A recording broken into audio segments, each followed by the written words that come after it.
going to talk about this house here on the right. In 1919. They worked on this project for 28 years. We will pass a large Spanish-style house built in the 1930s as the poultry ranch manager's residence. It is still used by Hearst ranch employees today.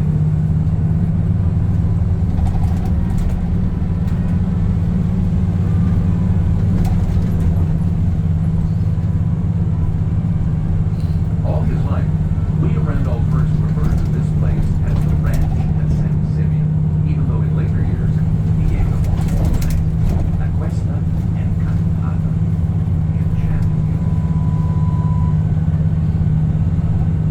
His skills on this estate became one of the most glamorous country houses in America. It was also Mr. Hearst's primary residence on the West Coast, and a place to showcase a stunning collection of Mediterranean art objects, all against the backdrop of California's beautiful natural landscape.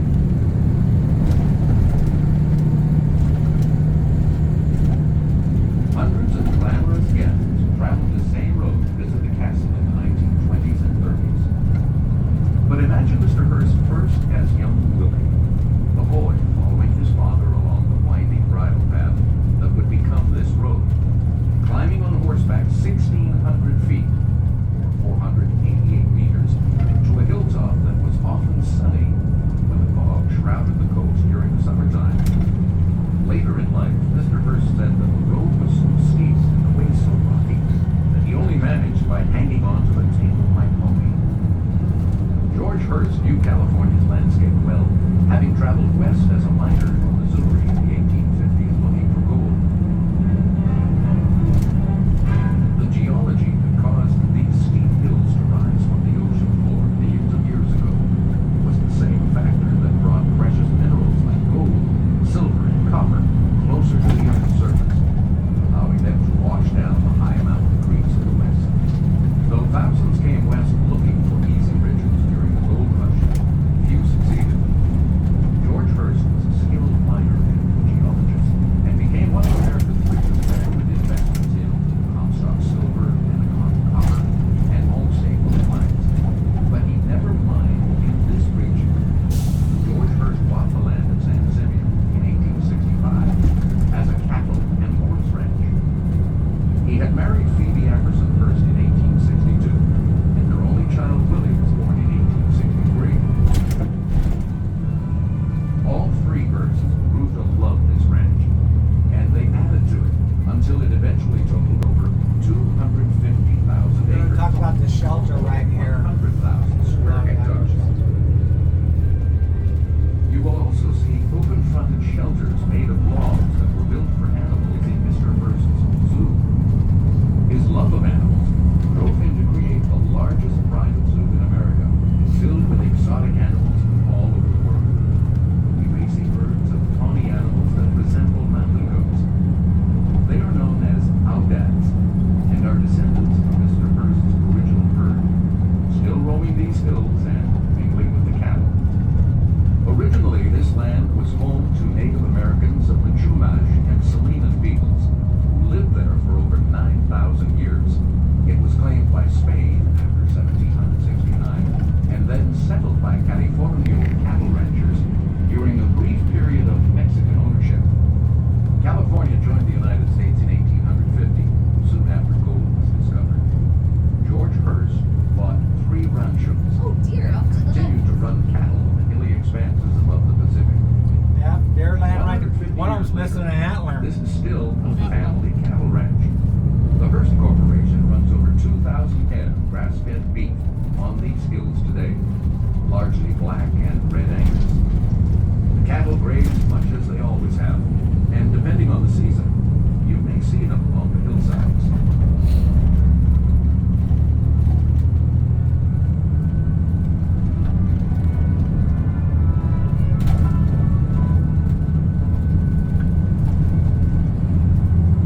William Randolph Hearst was 56 in 1919 when his mother Phoebe died. His father, having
also covered with grasses.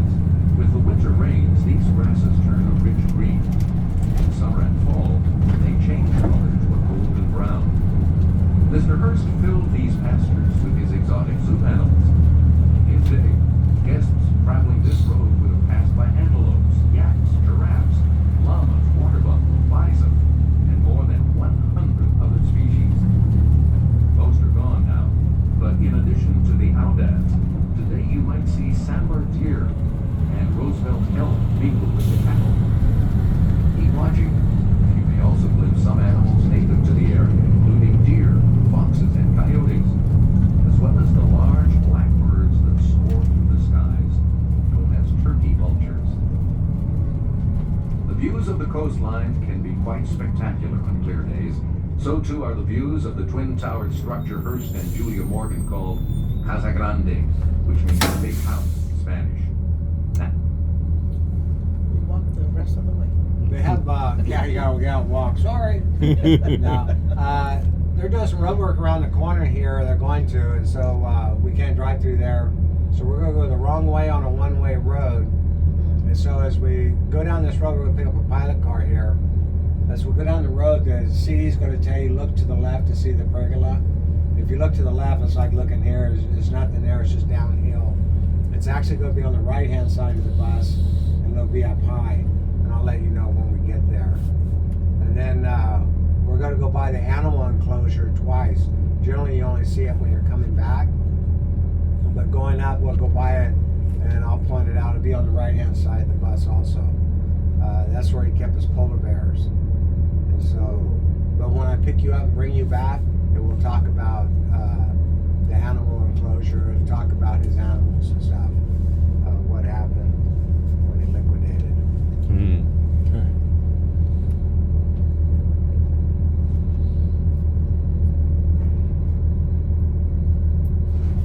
Joe, I think the park ranger's looking for you. He's behind me.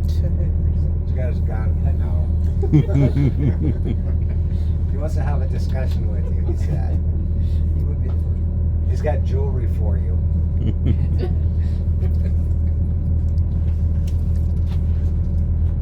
Yesterday was nice up here. It was hot. It was sunny the whole time.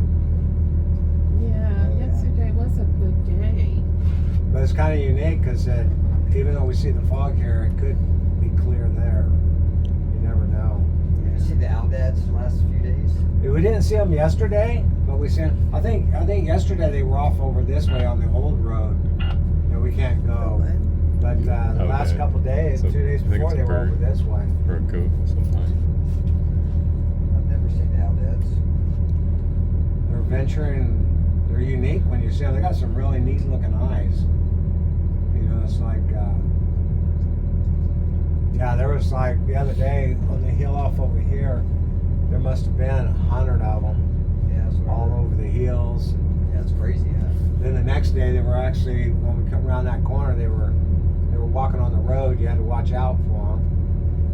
Yeah, Carrie said that one of them got killed, got hit by something because when she was here yesterday, she said there were, I guess one of the drivers said that one of the Aldads had been killed because there was a bunch of turkey vultures that were feasting on it yesterday. Oh, I don't know. I know we seen a hawk. I mean, not a hawk, the golden eagle here. Oh. He swooped down in front of the, Winters was in front of me, and he come right across the front windshield and landed in the grass back there. And then pretty soon about 2 hours later when we're coming by, the eagle flew out in front of us, and then Casa the Grande, vultures were which circling. means big house in Spanish. Now commonly referred to as castle.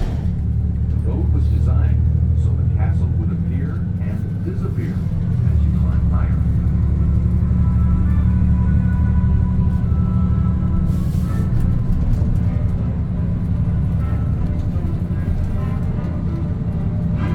Upon reaching the top of the nose, we will travel through a landscaped area filled with fruit trees, which supplied some of the food in Hearst's time at the ranch.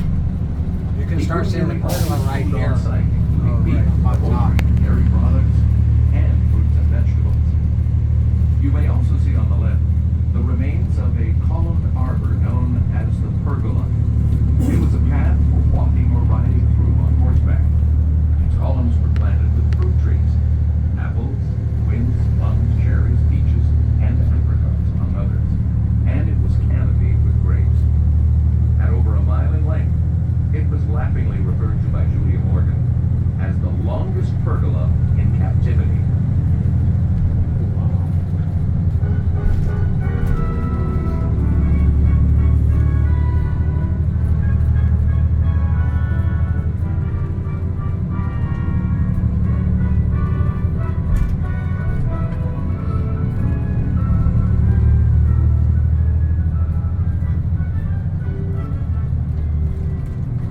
As we near the hilltop, your walking tour is about to begin.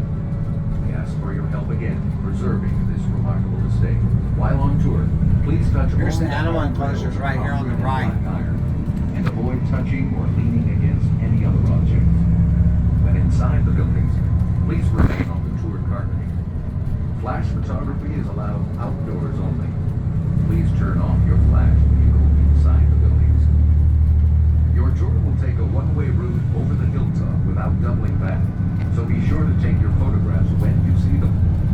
Photography for personal use is very much encouraged, but written permission must be obtained for publication. Please turn off your cell phones or put them on mute. Bottled water is allowed, but no other food or drink. Chewing gum must be disposed of in the trash containers as you leave the bus. We request that you stay with your group at all times. Ask your guides if you need any assistance. And now we invite you to imagine Here's what the end would of the have been corner like right to there. visit this glamorous estate in Mr. Hearst's time. For him, it was always the enchanted hill. Get ready for your enchantment to begin.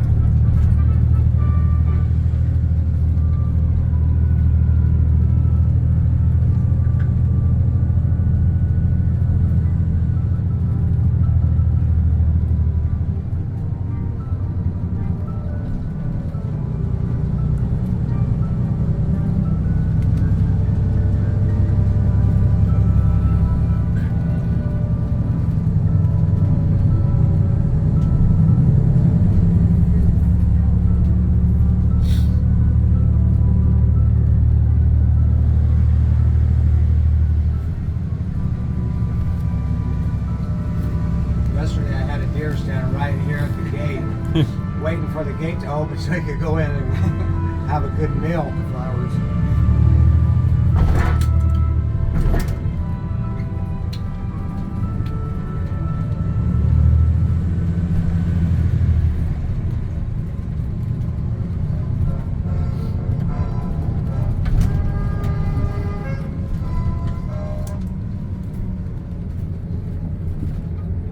Is blooming and it's quite beautiful. So we'll go where people don't, where everyone else on regular tours can't go, okay? And we're going to also interact with them too. I mean, we're going to stay out of their way, but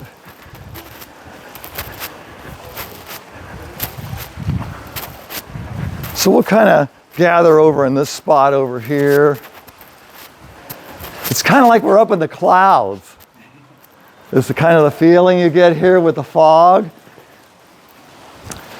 Okay, my name is Craig, and I'll be a tour guide for the Julia Morgan tour. It's a little over 2-hour tour, and it doesn't have any route to it.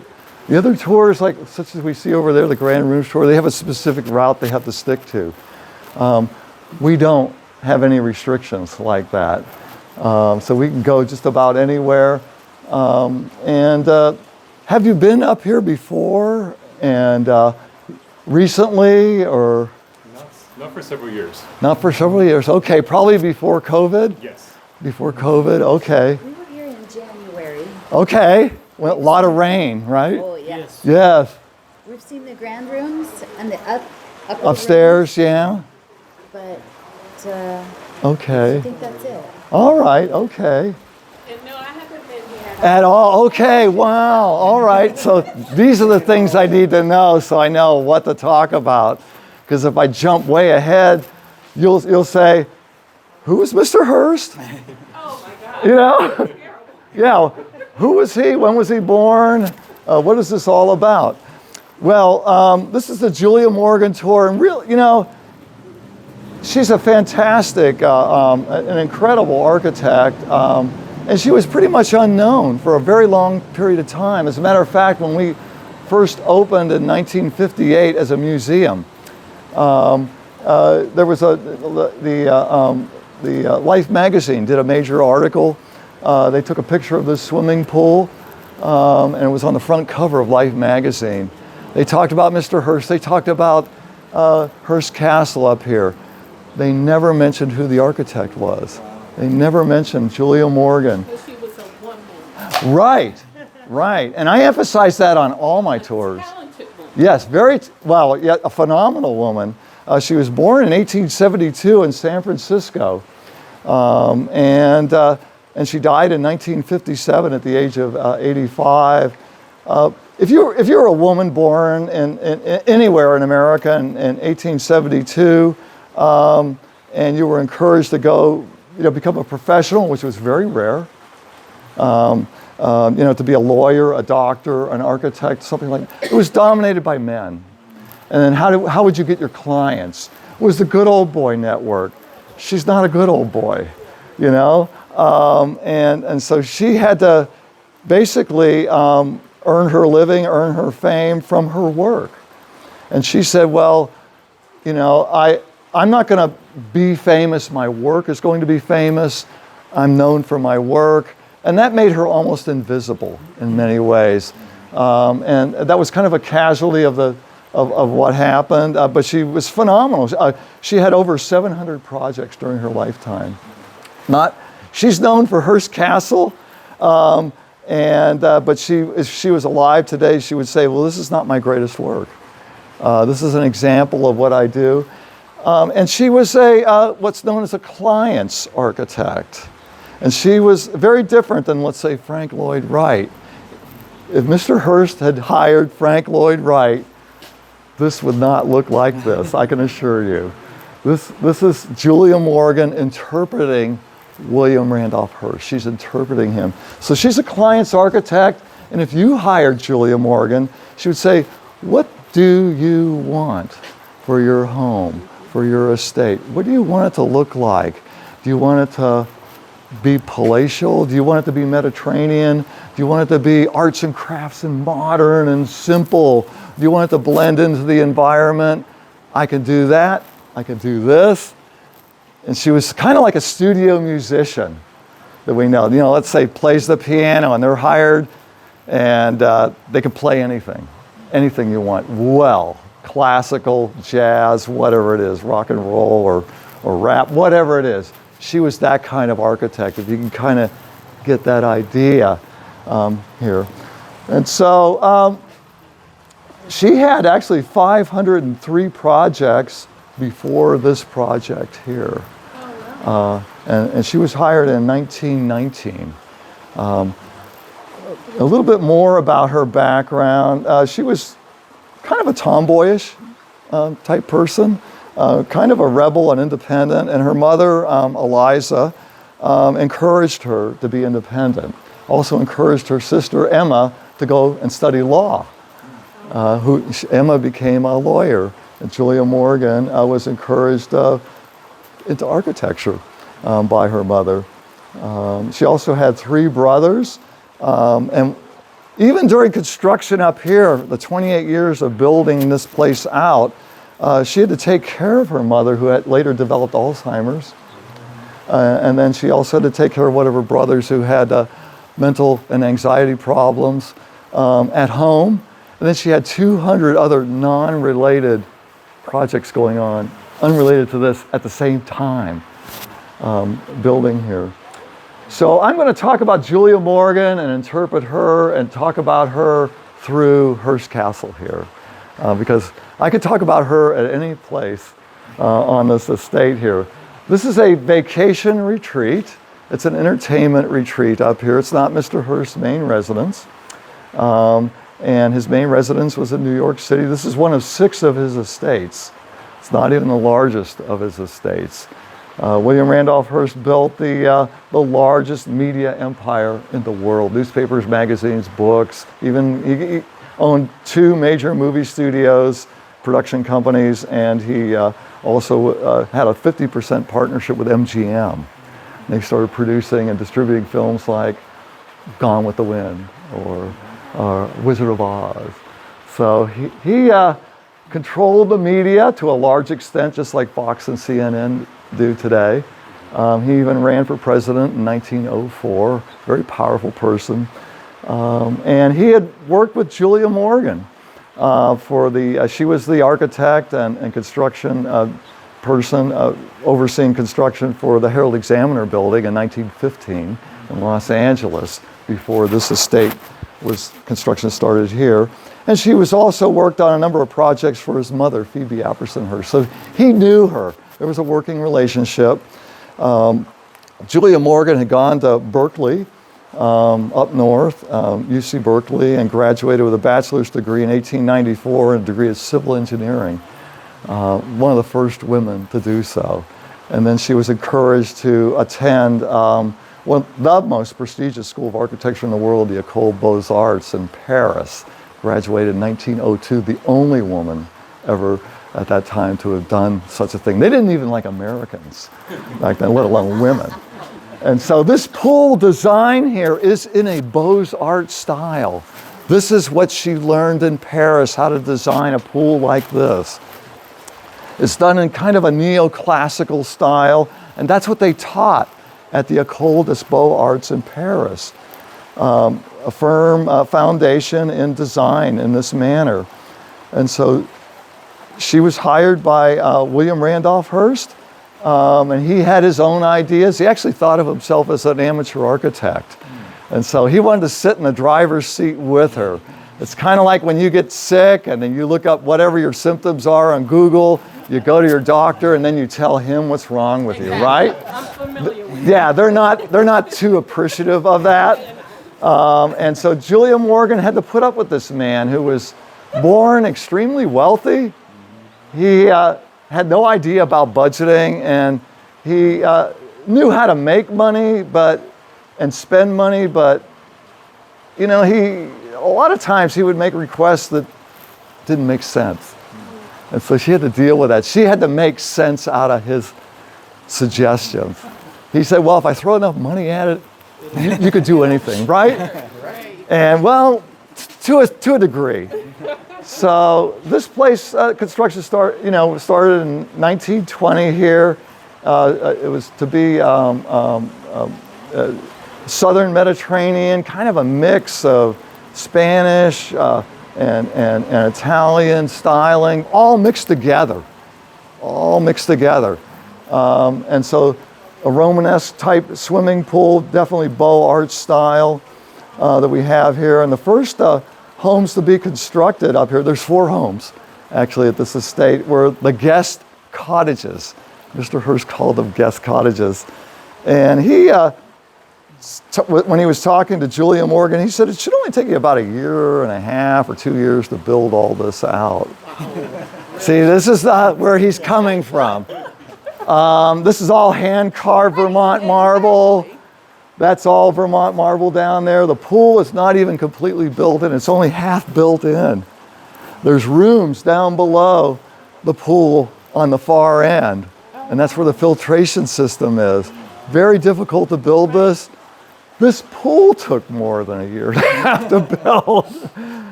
You know, they started in 1924 and it went through 3 different versions. It's finally completed in 1936. Took that long. So let's move on to the cottages. So what you said that this would not have been Julia Morgan's, if you ask her, this would not have been her best project. What would have been? Do you know? I think that she really liked her basic style. If you said, Julia Morgan, make something beautiful. And I think that maybe the Asilomar, just north of us, also Chapel of the Chimes. Where's that? And that's just also, that's in the Bay Area. Okay. It's in Pacific Grove, right? Yeah, okay. Exactly. Right. That is more, if I should use this phrase, uninterrupted Julia Morgan. You know, this is like an architectural sculpture of her client. Yeah, right. Very difficult to do. When did Hearst start having guests come here, like his Hollywood guests? I know He didn't wait very long. Okay. Yeah, and so the first cottage was ready in 1921, and he started inviting people up here. Okay, that's soon. And so even while construction of this pool was going on, the first version was in 1924, he would like say, I want a bigger, fancier pool. 1926, when he got into the partnership with MGM, he says, you know, I want it even fancier, tear it all out. We're going to make it even fancier. And so I know from my research that they had tarps around this pool here. so that if you had somebody like Carol Lombard in a bathing suit, and then you have people with picks and shovels, he didn't want the construction to slow down, right? So we're going to make our way up here. Actually, from up here, we get a nice, if you want to take some pictures too. It's a little damp, so just be careful. This is all original.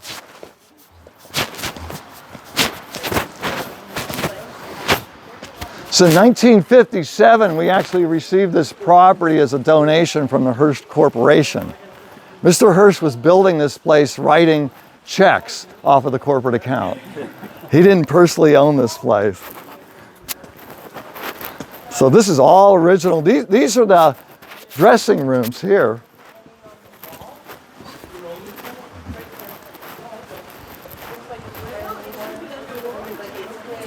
You can see we have some restoration going on constantly here. Constant. This is a high maintenance property. Those aren't guests, just getting you to swim. Right. Just checking, making sure that we're not missing something. So we're constantly raising money through the foundation, the Hearst Castle Foundation, for repairs here.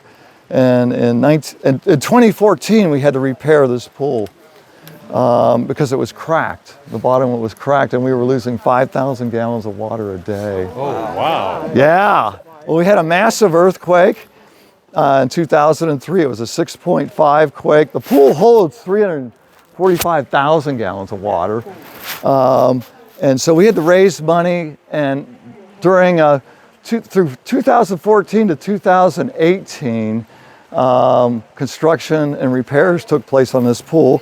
It cost us $10 million just to repair the pool. And they drained the whole thing. I remember Yeah, during that time. yeah. So if you were a visitor during that period of time, this would be largely fenced off. And I visited with my daughter, and it didn't look that attractive, but it looked interesting.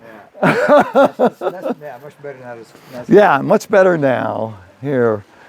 And so this property is built, it's decorated with Mr. Hearst's collection. So we have a kind of a collage of antiques, antiquities that Julia Morgan is dealing with this difficult client. And she's going into warehouses where he would just buy everything.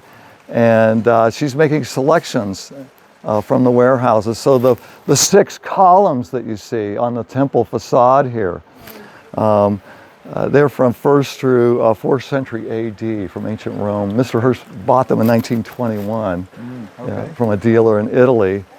And then Neptune himself, in the Nereids, he bought in 1921 from French and Company in New York for $12,000. I'm a retired CPA. I get into these things, you know, like what did he spend his money on? What's he doing here? And then the statuary surrounding the pool was commissioned by Charles Cassou is the artist, the French artist. And he's also the artist for the statuary, much of the statuary at Forest Lawn in Glendale, if it looks semi-familiar. We're going to make our way up to the cottage here. But Julia Morgan, doing the design work, she's even designing these motifs, these star motifs here on the property. So I heard that the most he paid for an artifact was the Mill Florida tapestry in the billiard room. Is that That's $100,000. was that the most he paid for? Yeah. That was Charles Duveen in New York, with French and Company, whom he bought the Neptune from. He spent $7.5 million with that dealer. Yeah. We're gonna see all these roses up here. This is fabulous. Oh yeah, I don't know what that is. Yeah.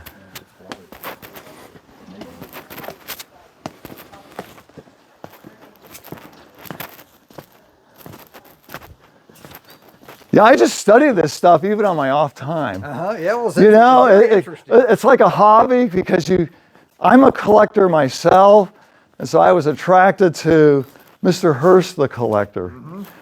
Well, it's super interesting, just the history of it. And then when I was hired here, I worked with an architect, a professor of architecture, He was also, he's still working here. He's also a lecturer at Harvard University. Wow. And in the restoration of historic homes. Wow. And so we went through everything, even up into we got on the roof and everything. Management's not around, right? We got into the crawl spaces too. And how long have you been here? I've been here 3 years. Okay. And I was hired right when we closed for Just COVID. before COVID then. So And they just gave me the keys and they said, go at it. go and learn. Wherever and do you your want, research. Wow. yeah. That's awesome. So, yeah, so we have 3 cottages, and they're guest cottages up here. This is Casa del Sol. It's named after its positioning, House of the Sun, beautiful views of the sunsets. All the homes up here are made of reinforced concrete and then decorated. That's what you're looking at here for all 4 homes up here. And that's Julia Morgan. She was a pioneer in the use of reinforced concrete. In the 1920s, they weren't doing this here. And well, you know, with that massive earthquake we had in 2003, we had no structural damage whatsoever. We had some things fall over, of course. I got to be honest with that, and it cracked the pool. So there was some damage. So this is like a Southern Spanish style that we have here of this home. And it's decorated with parts of Mr. Hearst's collection. So we have a baptismal font here from the first millennium, part of his collection. We have this fountain, this gorgeous fountain here with the lions that Julia Morgan positioned in the courtyard here of this home. And it's about 1,000 years old. Now, she made the decision about where the pieces would go. The placement of them, and then with his approval. Oh, of course. Yes, of course, yeah. And he was a stickler. He would say, I don't like that. And then he would say, I like this here. Then later, like 5 years later, he said, why don't we put it somewhere else? Well, He would do Be that. able to do that. Yeah, but it Yeah. frustrated people. Of course. Yeah, like, well, why did we put it here in the first place if you're going to change your mind? Now, do you ever run the fountains? At We do, all yeah. In the summer or no? Off and on, yeah, because I've seen it running, so it does run. Some of the fountains leak, and we've gotten them repaired. Okay. So we're actually in the back of the house here, and William Randolph Hearst would provide Julia Morgan with various photographs, black and white photographs of what he wanted. Can you create this? Can you make, you know? And so she would, her office in Oakland at the time, where she was with her staff, they would draw out the designs for a house like this, and then they'd have to make it a reality. And so going into they knew that they would have these columns here, which were hand carved by the Romanelli brothers in Italy. They knew that, well, we have the Persian tile from the Safavid dynasty. We'll place them here. And Julia Morgan actually designed the upper tiles. And she hired a company in Berkeley, the California Faience Pottery Company, to create all the tiles that you see, even these down here, those up there, and they're all over the property here. A lot of detail. There is tremendous amount of detail. Yeah, tremendous amount of detail. She hired a German artisan, Ed Trinkkeller, to create these gates. These are gilded. So it's iron, then gilded with gold here. And here's Mr. Trinkkeller's signature right there on this gate. And these are from the Safavid dynasty. These are from the 1600s. These tiles. So we have a collage going, which is really fascinating.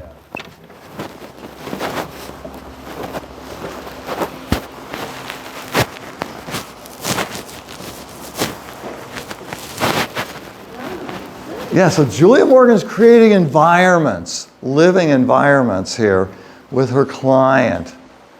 I do designing the dream tour too, and the private tours. And so the cottages don't have antique ceilings. Oh, it's antique now. This home was ready in 1924, so it's almost 100 years old. But Mr. Hearst was a big collector of antique ceilings. But the cottages do not have antique ceilings. These this is again, I have this black and white photograph, and I know you can find people to create what I want with the window treatments like this too. That is really ingenious. I know, it's I'd work. like to do that now. I know.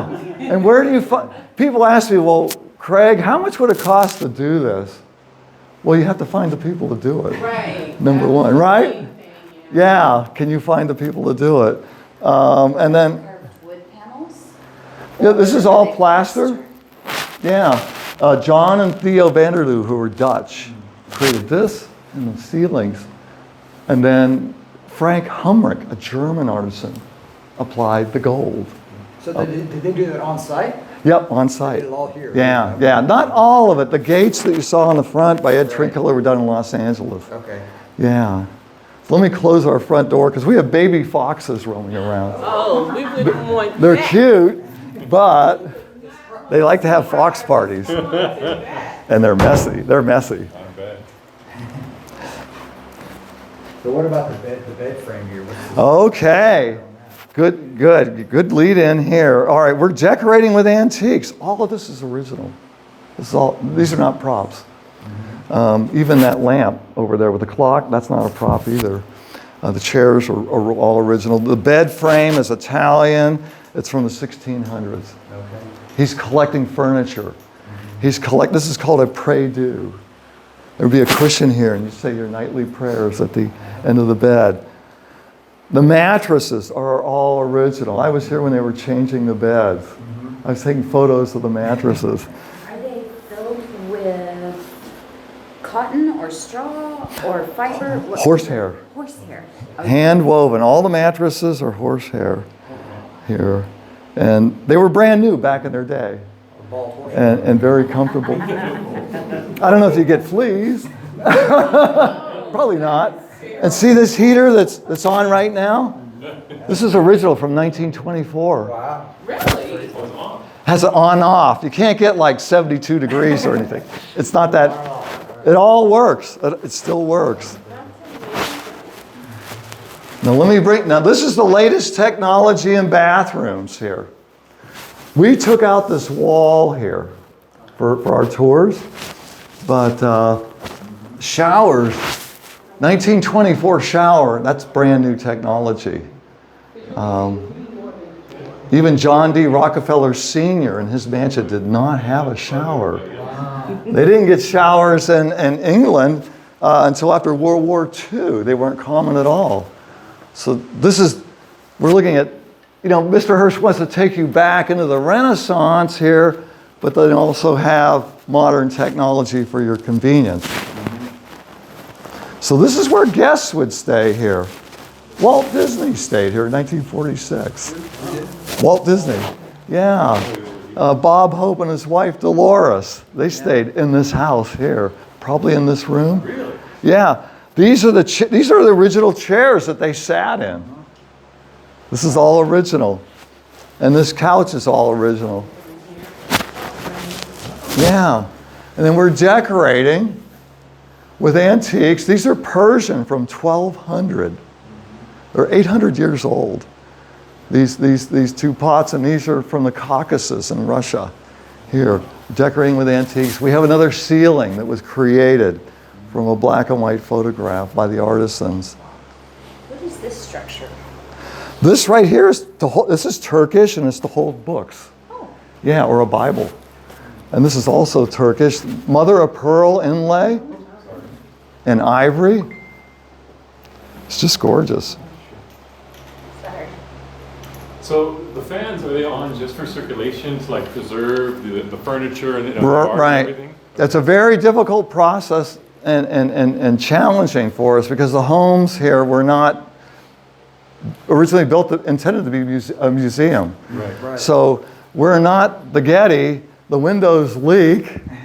Right. Air circulation, humidity. You'll see different devices around that we're trying to balance everything with it. It's quite a challenge. And we do spend a lot of money on people, experts here.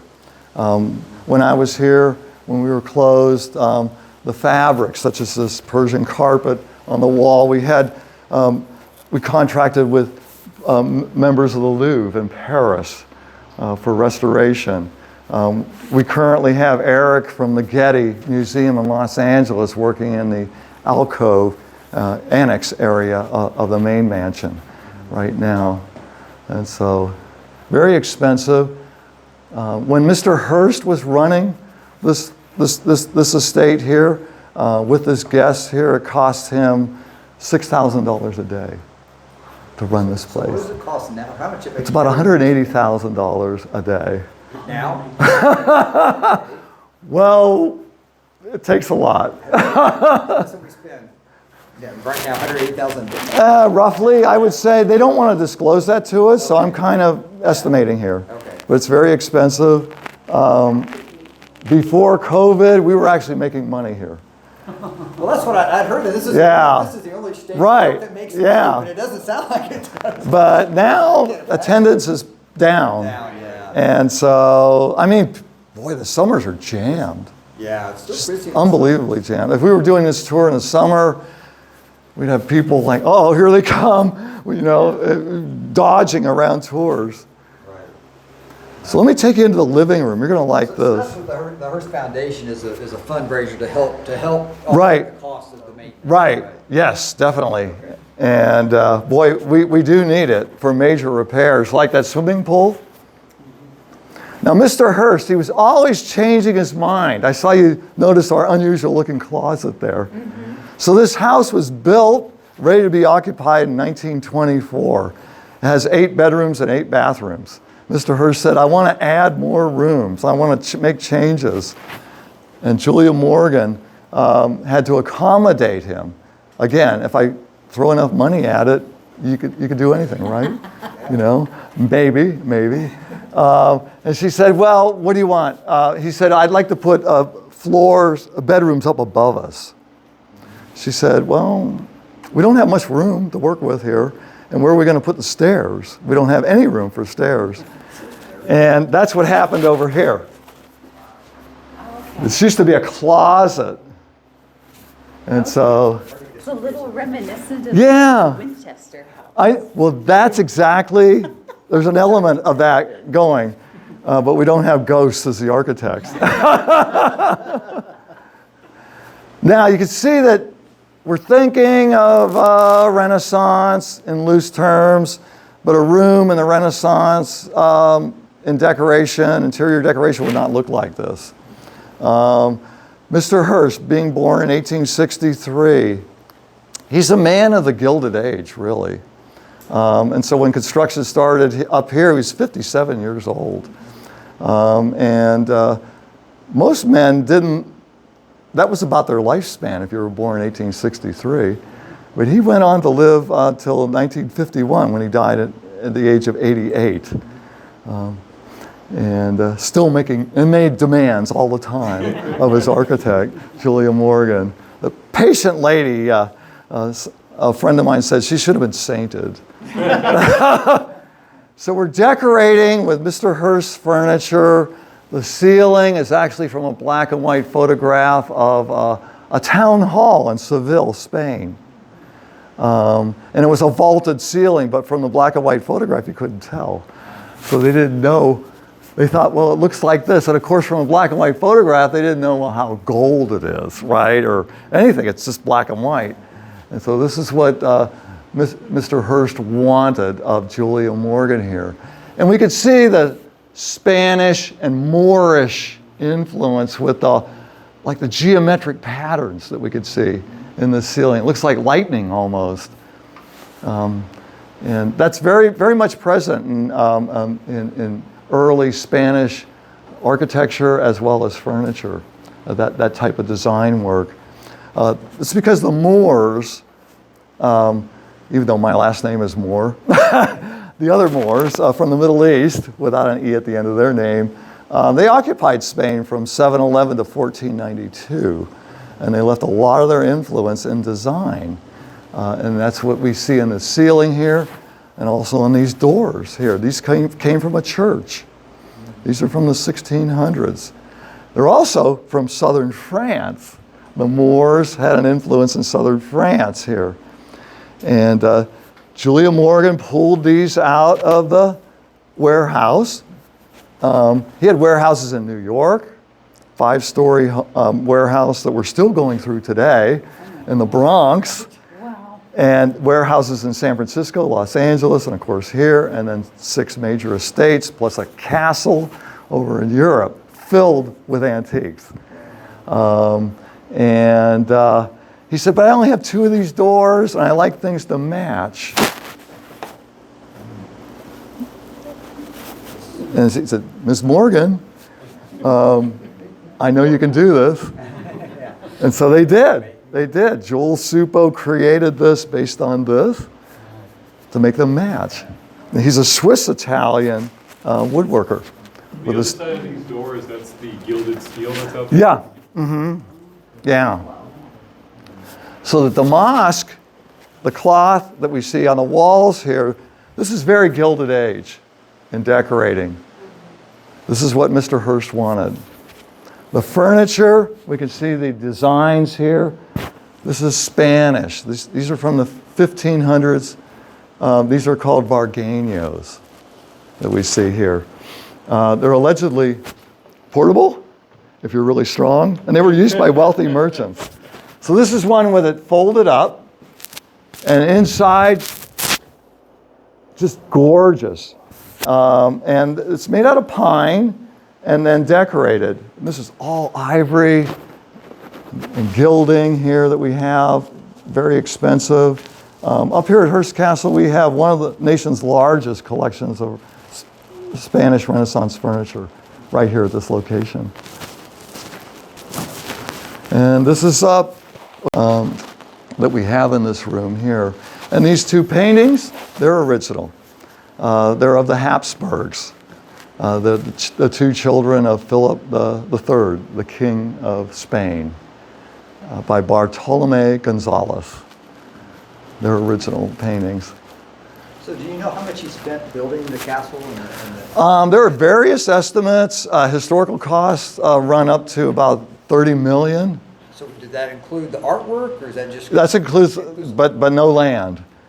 Yeah, inherited land, right? Yeah, inherited the land, yeah. Include, Yeah, so roughly about that. So in today's dollars, if you could find the art, if you could hire the people, you might start to get close to $1 billion. and that was from 1920 to 1947. Right, Basically. right, yeah, yeah. And he inherited so in 1919. 1919 from his mother. He inherited 10 million or 10 or 11 million. Yeah, he also had borrowed 10 million from his mother too, on top of that. Okay. To build his empire. It was kind of like Amazon. They were running negative. There was a burn rate, as we say, And I guess in the media business that happens, right? You're buying newspapers, you're losing money, you're trying to get subscriptions, which you did. Yeah.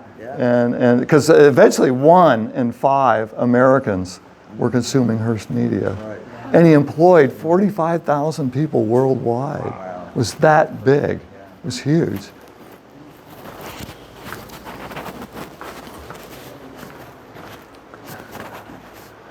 So here's another room. We got a wall heater working here.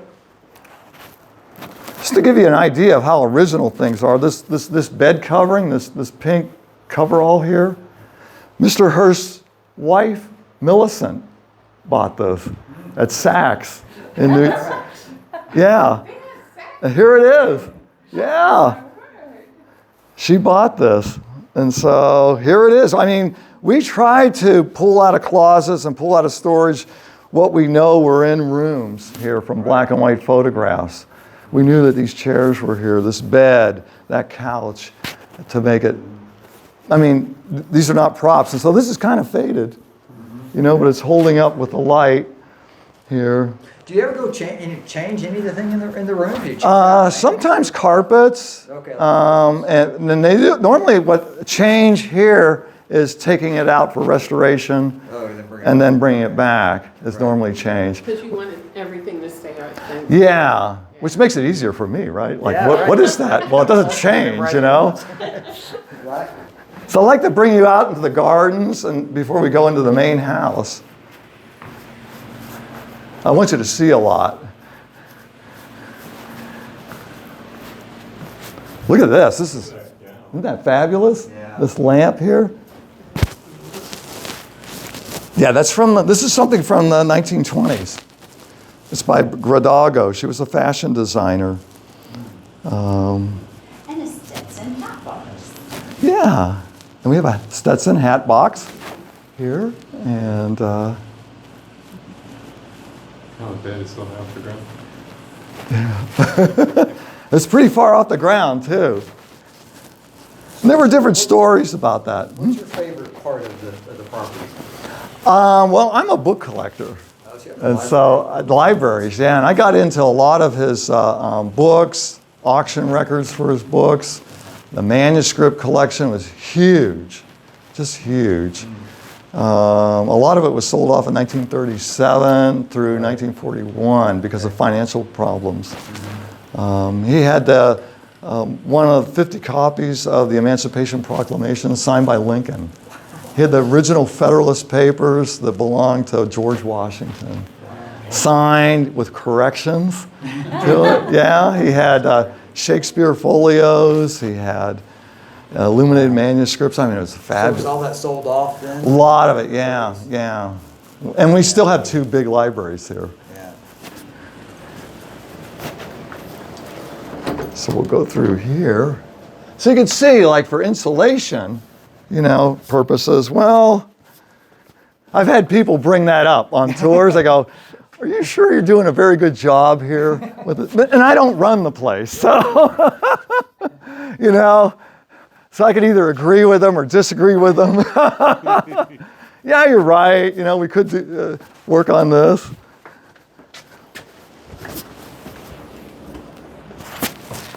Now the cottages represent more of Julia Morgan and also Mr. Hearst, but he didn't make as many changes to the cottages as he did to the main house. I'm going to let you get out in front of me. Yeah, okay. Yeah, we're going to go up here into the center of the gardens here. Hi. Follow me. Oh yeah. See, even this, the detail here.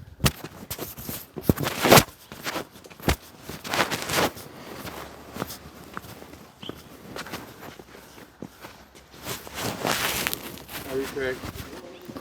Hey, how you doing? I have a Julia Morgan tour here. Oh, all right. So we're out in the middle of the beautiful gardens here. Julia Morgan was also the landscape architect, but she had a lot of help, of course.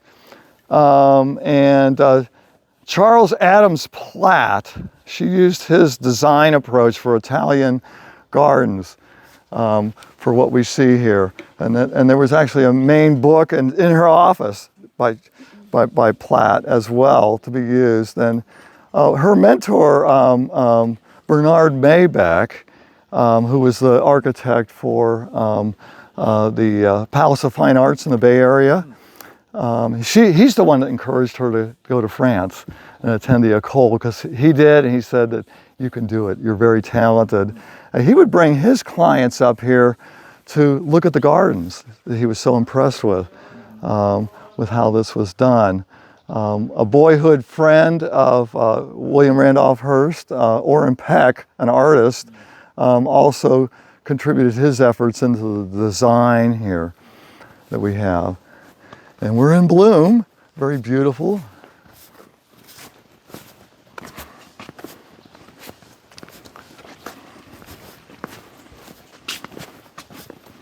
It's a little slippery here. This is the main terrace. We have terraces all around the property here. And they're all situated, most of them are situated for their views. This is the main terrace. And the design idea here was to have a town square here.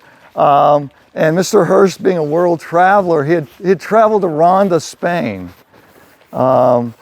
It's a mountaintop city in southern Spain, and it's dominated by a church.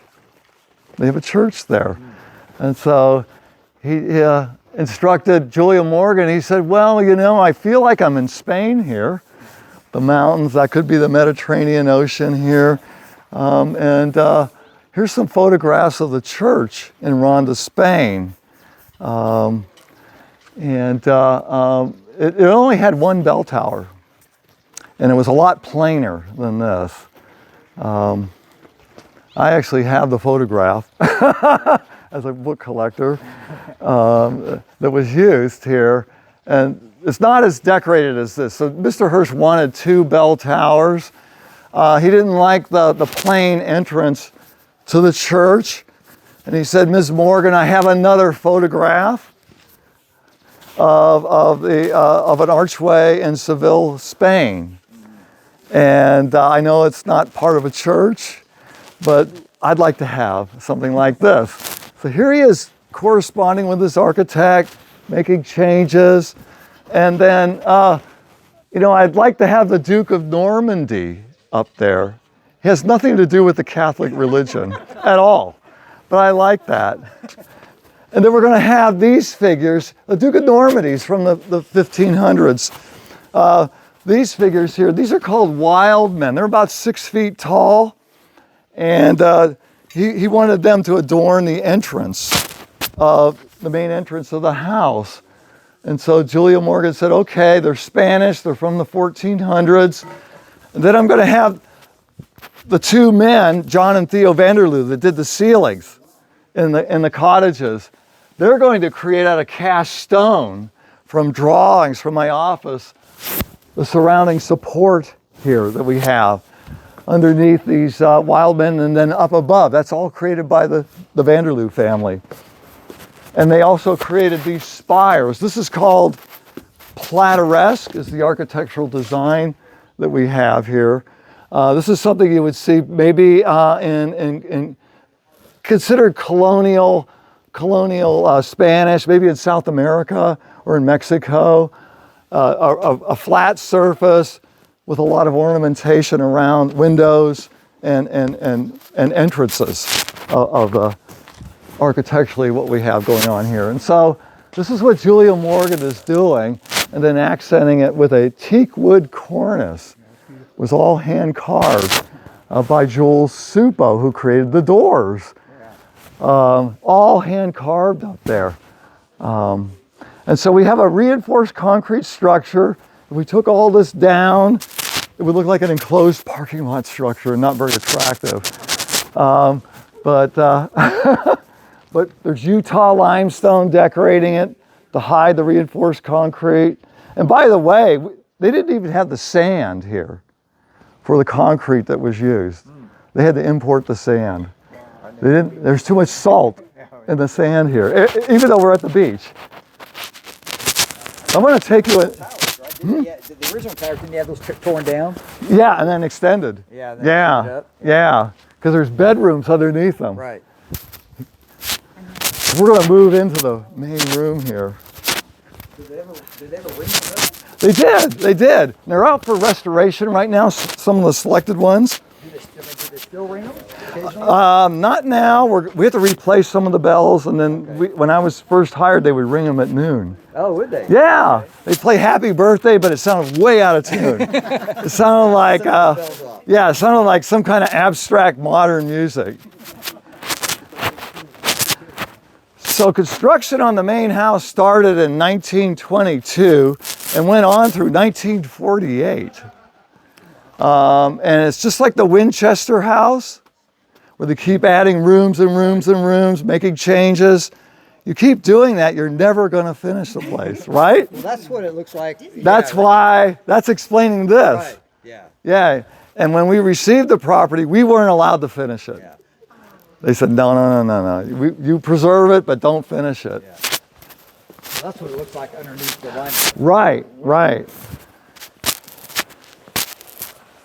So this is all Vanderloo work here that we have here, and then we have a 400-year-old door from his collection.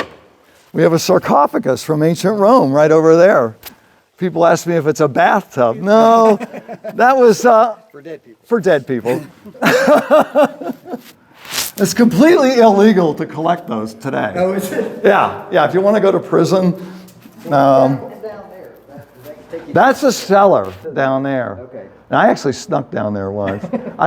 So there mustn't be cameras, because I still work here. So this is the work of Eric from the Getty over here with his scaffolding. An example of restoration work that's going on here. Okay, yes. This is from the 2nd century AD Rome in here. So if you can imagine everything being brought up here, Julia Morgan actually had to coordinate all of this. She's designing, we think of an architect with drawings and everything, but she actually had to hire the people to come up here.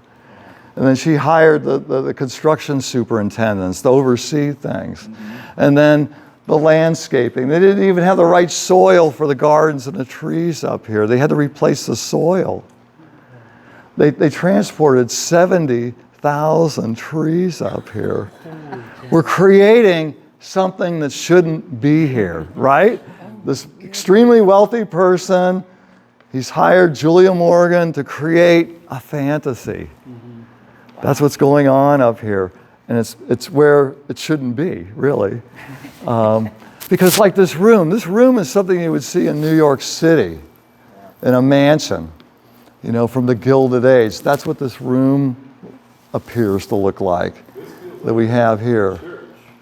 Yeah, these are actually choir stalls. Okay. They're all hand carved. They're a little scary. You can see it looks like a monster here, and then some poor fellow there. Well, there was a lot of fear in the Catholic Church and mysticism. I love it, My wife is Catholic. I got married in the Catholic Church. I think it's fascinating, all the history to it. These are hand carved. These are from the 1500s. They're Italian. They're from a church, and Julia Morgan is pulling this kind of material out of the warehouses and making it fit. Because when they were in a church, they didn't look anything like this. And it's being used as wainscoting, what we call wainscoting, or to break up the room, 25-foot ceiling that we have here. The ceiling is generally, if I don't have much time, I say that it's 16th century Italian. When I have more time, I elaborate that only 7 of the panels are up there. There's 21 panels. Again, Ms. Morgan, work your magic, create more panels for me. And they did. And Caesar on the left, up there with the bus. that's Marcus Agrippa and Juliet. Oh. Marcus Agrippa was a very famous Roman general. Now look at this fireplace. That's Huge. I know, you can walk into that. Yeah. That's our largest fireplace mantle. He's collecting fireplace mantles. He's collecting ceilings. We have 30 fireplaces in this mansion. We have 9 chimney systems. Just in this building. Yeah, just in this building. But to keep everyone warm, though, you would need. Yeah, but it didn't do a very good job.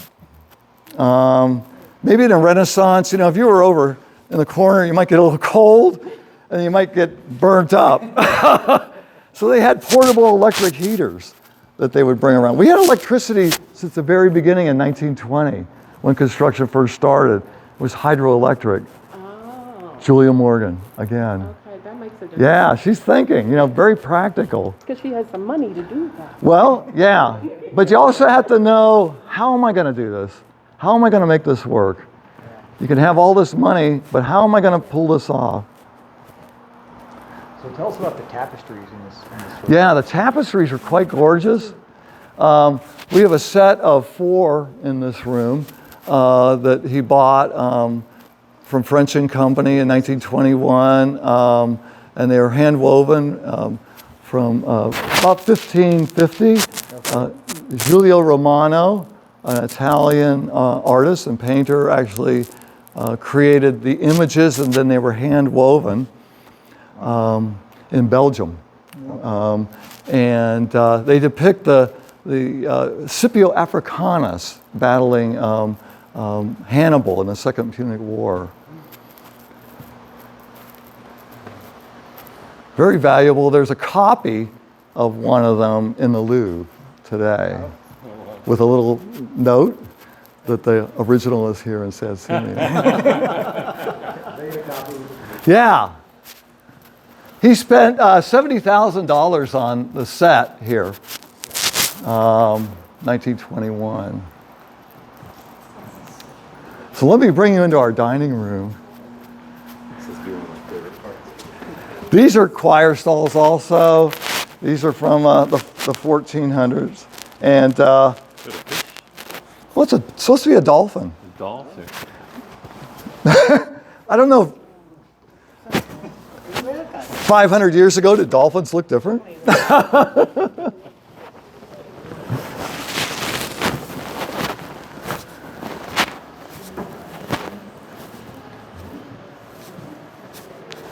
Look at this fireplace mantle. This is French. It's from the 1400s. It's all brought up here piece by piece like a puzzle. You can see where they put it together. Right here, right there. They probably numbered the back so they could. This is the second fireplace mantle in this room. There was a different fireplace mantle here. Mr. Hearst changing his mind. He said, I don't like it. Why don't we change something? And the construction, he went through, Julian Morgan went through 4 construction superintendents. I wonder why. And yeah, Herbert Washburn was the first. And Mr. Hearst visited that cottage that we were in. And he said, well, Mr. Washburn, let's see, it's 1924, and this is only supposed to take a couple of years, and we haven't gotten much done, have we? Mr. Washburn walked out. He said, that's it, I'm not going to work for a person like this. Mr. Hearst had to overpay people to come here. And Julia Morgan had to make sure that the payroll was met. She was the one. She had to make sure that the people here were entertained on the weekend. They would get bored. She would have a movie brought up, and then one of the old oak trees, they'd put a screen, and they'd show a movie up here while everybody's living in tents, right? In 1930, I looked up, I wanted to know on the US Census, how many people called this their home? They lived here. There were 90 people living here. And most of them were the construction workers. Yeah. Because he had a staff here of between 30 and 45 people, changing beds, doing the cooking.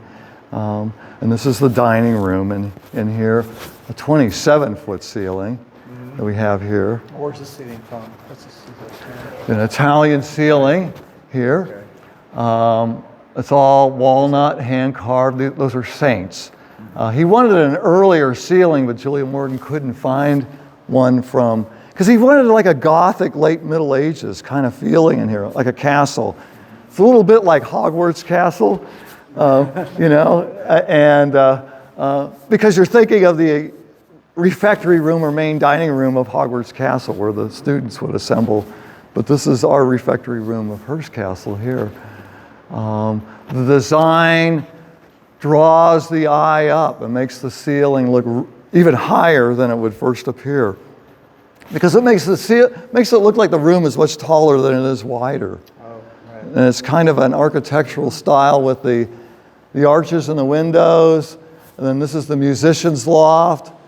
Those arches in the musician's loft are from the 1400s and they're French. Were they actually used by musicians? Yeah, Roy Rogers and his band played up there during dinner. Yeah. This was like a lively place. Mr. Hearst would have all these Hollywood people here. Some of them were singers, dancers, comedians. They would have a great time. He would actually yodel in this room. He practices yodeling, maybe with the music going on. He liked Western music. He's not a big jazz person. He was not much into anything much modern as far as architecture. Even his collecting, you can see is Renaissance or Middle Ages in his collecting. And the table, of course, this is how they set it for dinner, very plain up here. Is that really a scepter? This is actually a mace. Want to get a close look at it? Quite gorgeous. It's Irish silver. Weighs 10 pounds. He bought it in 1946. It's just gorgeous. So I like to tell people when I do this tour, expensive silver, it's not here, it's back here. This is the cheap stuff. And he was a big silver collector. But that's just gorgeous. It's from 1900. It's a symbol of authority. And actually, sessions of Congress today in Washington, D.C., each session is opened with a scepter being held today as a symbol of authority. And that's what it was used. So it wasn't for knighting or bonking people. What about the flags? These are like The flags are from the Palio della Contrada race. It's a race that's held still today. It's been going on since the Renaissance. It's a horse race where they ride bareback for 90 seconds. And it's the horse that's the winner, even if there's no rider. Very dangerous race, and still held today. And over here we can see this flag with a dragon. It's kind of green right there. Over here. Yeah, that's a symbol of Drago. That was one of the contradas or parishes in Siena, and that was the latest winner. Yeah, was Drago. And I do know that the Getty family owned the horse. It's expensive. So this is how they dined here. Very simple. Brings back camping days. Julia Morgan would not have, she would not be here having dinner. She rarely stayed here overnight. She would make... Come down on weekends though? Yeah, she'd do these massive turnaround trips. I think about 600 of them, like turnaround trips. Was she here most weekends then? I mean, Right, during that weekends. 20 Then she had all those other years. projects she was doing. Yeah, How would she be here? by train. Okay. She would take a train from Oakland, Okay. and then we're going to go actually over in here. Where would the train?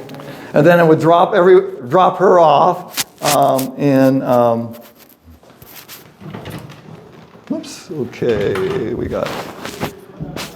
I normally don't take this way. That was a closet. Sneak around.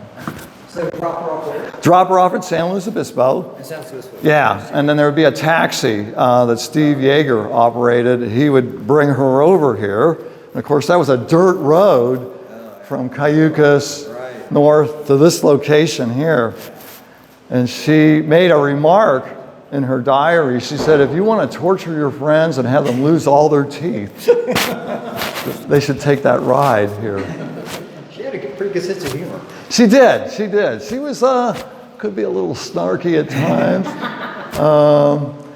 But she was extremely flexible. Yeah. Now on this tour, we're gonna see a number of, we saw some antique ceilings, right? And so if we took down those ceilings, let's say in the dining room or that first room we visited, this is what you would see behind it. It would look like this. Those ceilings are all hanging from this. Our structural engineer is Walter Huber. And you can see he did a pretty good job. He also worked on a number of monuments in Washington, D.C., Walter. And so this was also his project here. And this is the pantry that we have here. And there's the kitchen over there. Yeah, so we're in the pantry. My pantry's a closet that I'm trying to keep a baby kitten out of right now that we just got. These are warming tables here. There's a boiler downstairs, sends up hot water that heats the surfaces of these tables. So if you're serving dinner for 30 to 50 people, you want to keep everything warm, right?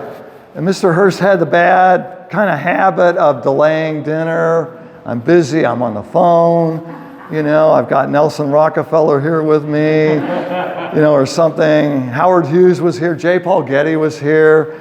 He says, just hold on, I'm gonna get done, then we're gonna have dinner. Well, everything's getting cold, so keep it nice and warm here. And this is actually where the food was actually prepared. Morgan and her design work, you know, here. I mean, a functional kitchen. This is kind of a kitchen you might see at the Fairmont Hotel around in the late 1920s. She was actually the architect to have the Fairmont Hotel rebuilt after the 1906 earthquake. That was one of her major projects. We could see the vaulted ceiling and all the heavy reinforced concrete up here. This used to be the roof beyond here. There's actually 3 floors above this. Oh, wow. Mr. Hearst. Talking about making it difficult. He certainly was. So there were about 12 people that worked in the kitchen here. It varied depending on how many guests were here, what kind of events, how big it was. These are refrigerators, Frigidaire. We've got a compressor here. This is their break room right over here. So Hearst was only here part-time.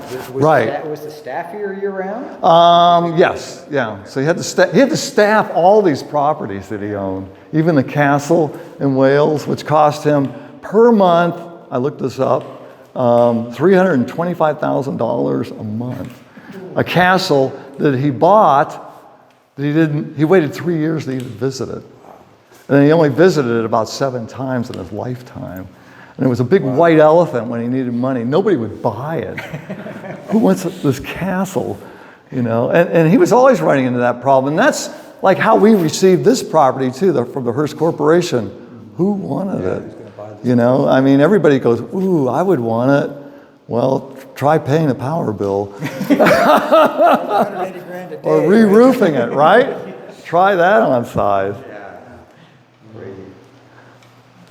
Let's see if we can run into our tour here and disrupt Jason. He's a great tour guide.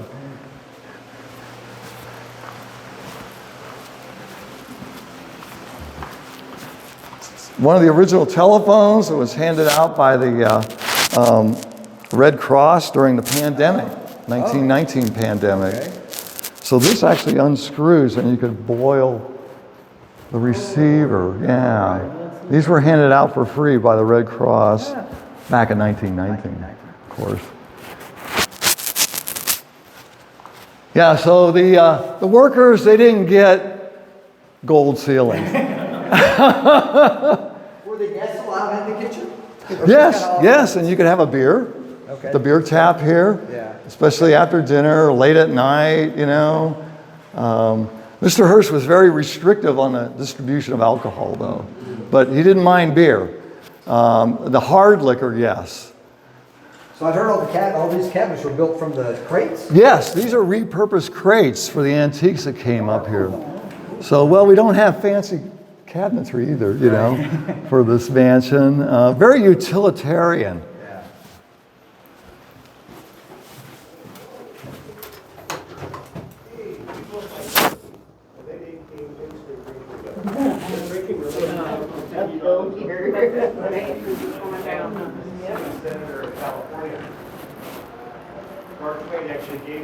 Let's see, what I could do is I could take you around. Okay, let's do that. After the funeral, Mark Twain sends it to George Hearst. I like that idea.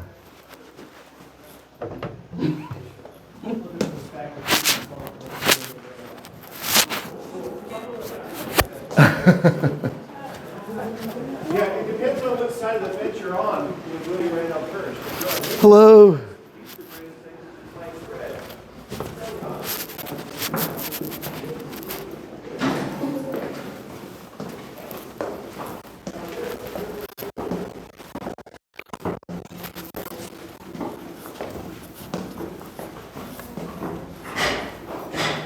So we don't have a grand staircase in the house.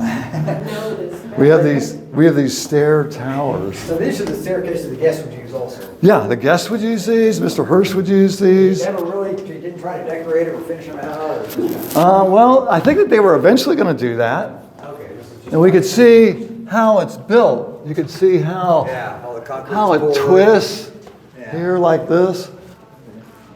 And the elevator was just for him, I guess. Well, and it broke down a lot. Yeah. Broke down an awful lot. Yeah, somebody was stuck in it for. Yeah. Well, yeah, Grace Coolidge, Oh, okay. the wife of Calvin Coolidge was stuck in it for 2 hours. Yeah. She, It's a small elevator too. yeah, oh, I was in it, really narrow. It's not very big, so if you're claustrophobic, Yeah. it would be a place to get stuck. Very narrow. So this is a guest suite here, and well, Mr. Coolidge slept in this bed. Oh. This is where he stayed, and this suite of rooms, well, was designated for married individuals, and so we have this suite consists of 2 bedrooms and a living room, all to yourself, and you can see, well, you would have a 17th century, or actually 18th century Italian wood ceiling here. And this is, This ceiling's Italian? I thought you got one from Spain. yeah, this is one of the Italian ones. Okay. Yeah, and it happens to be painted. The last 2 ceilings we saw, there's 39 antique ceilings in the mansion. They were Italian as well, Okay. but they're predominantly Spanish. Oh, they are, okay. Yeah, predominantly. Here's a bed frame, 17th century Italian. Horsehair mattress for Mr. Coolidge, of course.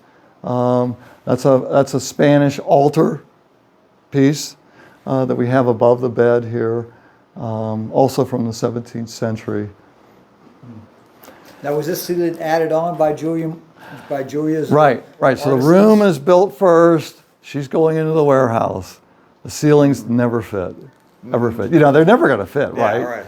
And so this ceiling actually, was a long ways from fitting, and they actually cut it in half. Okay. And we have to have half the ceiling in this room here. And they had to bring it in over here Okay. for this fireplace to make it fit. And Do all the guest rooms have fireplaces? not all of them. There's some guest rooms for single individuals that don't, and some that do. Okay. It's kind of a mixed deal.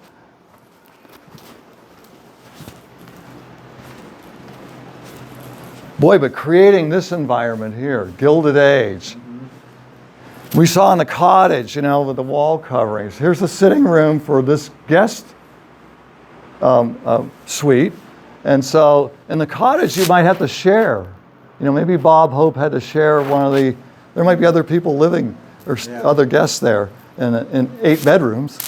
Right. Maybe he and his wife only occupied 2 of them. They have to share the living room. But here, this is all yours. This is all yours here. Just between these 2 bedrooms. Yeah. Right. And so here's the original chairs from Barker Brothers Department Store in Los Angeles, 1921. The original telephone that we have here, the clock, the inkstand over there. We have 100 telephones in the house. Is the purpose of the wall coverings an aesthetic purpose, or is it for? I think historically, for the Middle Age, for the Renaissance period, just like the tapestries, they provided some insulation as well as aesthetic. But this is purely aesthetic here. This is purely Gilded Age. So was this modeled after the Doge? Is this the Doges? Right, this is the Doge's suite. Modeled after one in Vienna or something? Or? Really loosely. The ceiling actually came from a mansion in New York City that was torn down. So I say loosely, Okay. that's a Dutch ceiling. He's trying to create an Italian-esque theme. And we do have Italian paintings, Titarato over here, and from the Renaissance. Italian writing desk, very elaborately carved, called Stipo Bombacci. from the 1500s that we have here. Very, very rare, very expensive. And we had two people from Christie's that just couldn't stop looking at these. Oh, is that right? And they were experts in Italian furniture. Did you say 1500s? And they said, well, there's only 11 of these even known to exist. Wow, there's two of them. And there's two of them right in this room here. You said they were 1500s? Yeah, Wow. yeah, just gorgeous. So here's the other bedroom that we have. And here's our other half of our ceiling that we have. And here's a 1926 bathroom that we have.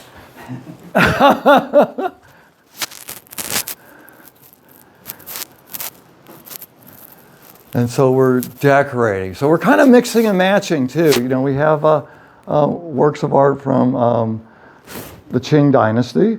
These are jade lamps here. They've been refitted for electricity without disturbing the figures.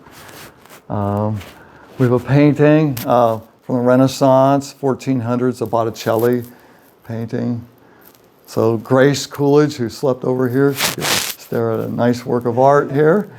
And comfortable furniture here. This is a table covering from the 1500s here with the coat of arms of the D'Este's family, very powerful northern Italian family.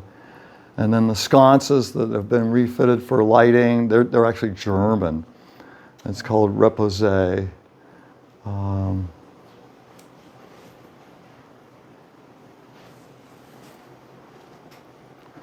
Yeah.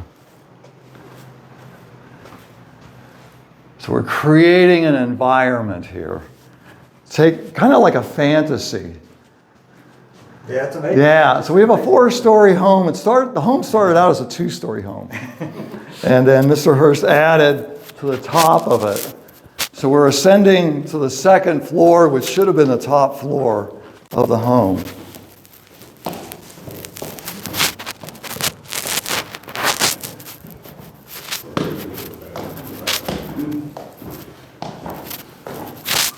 We can see more detail of how this is created here. This is all reinforced with concrete. Oh yeah, yeah. Very easy to get lost here.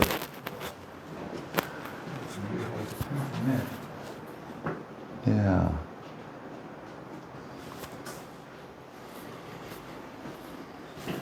So what's through here? These doors. Okay, these are like utility cabinets. Okay. Not very attractive, but these are old doors, of course. You can see how thick this is. Yeah. Yeah.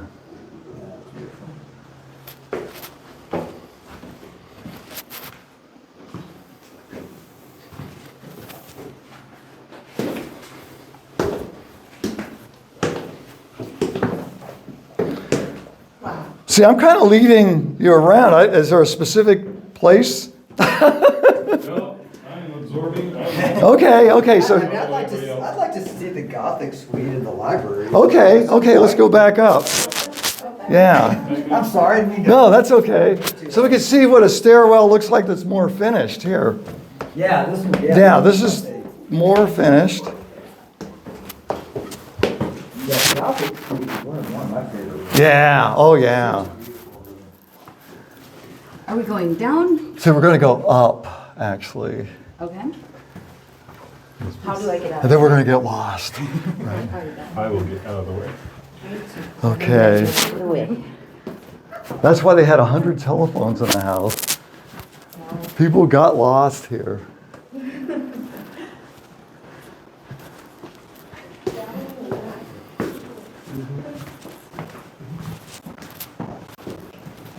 These are guest rooms for single individuals. No living room. They're kind of more monastic.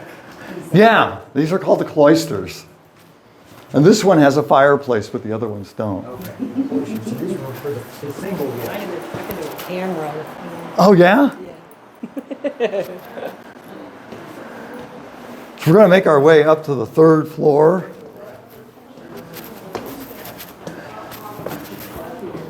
Now we can see evidence. See, it's almost like a geological strata, isn't it? Yeah. We can see, okay, he added a third floor to the home on top of it as an afterthought.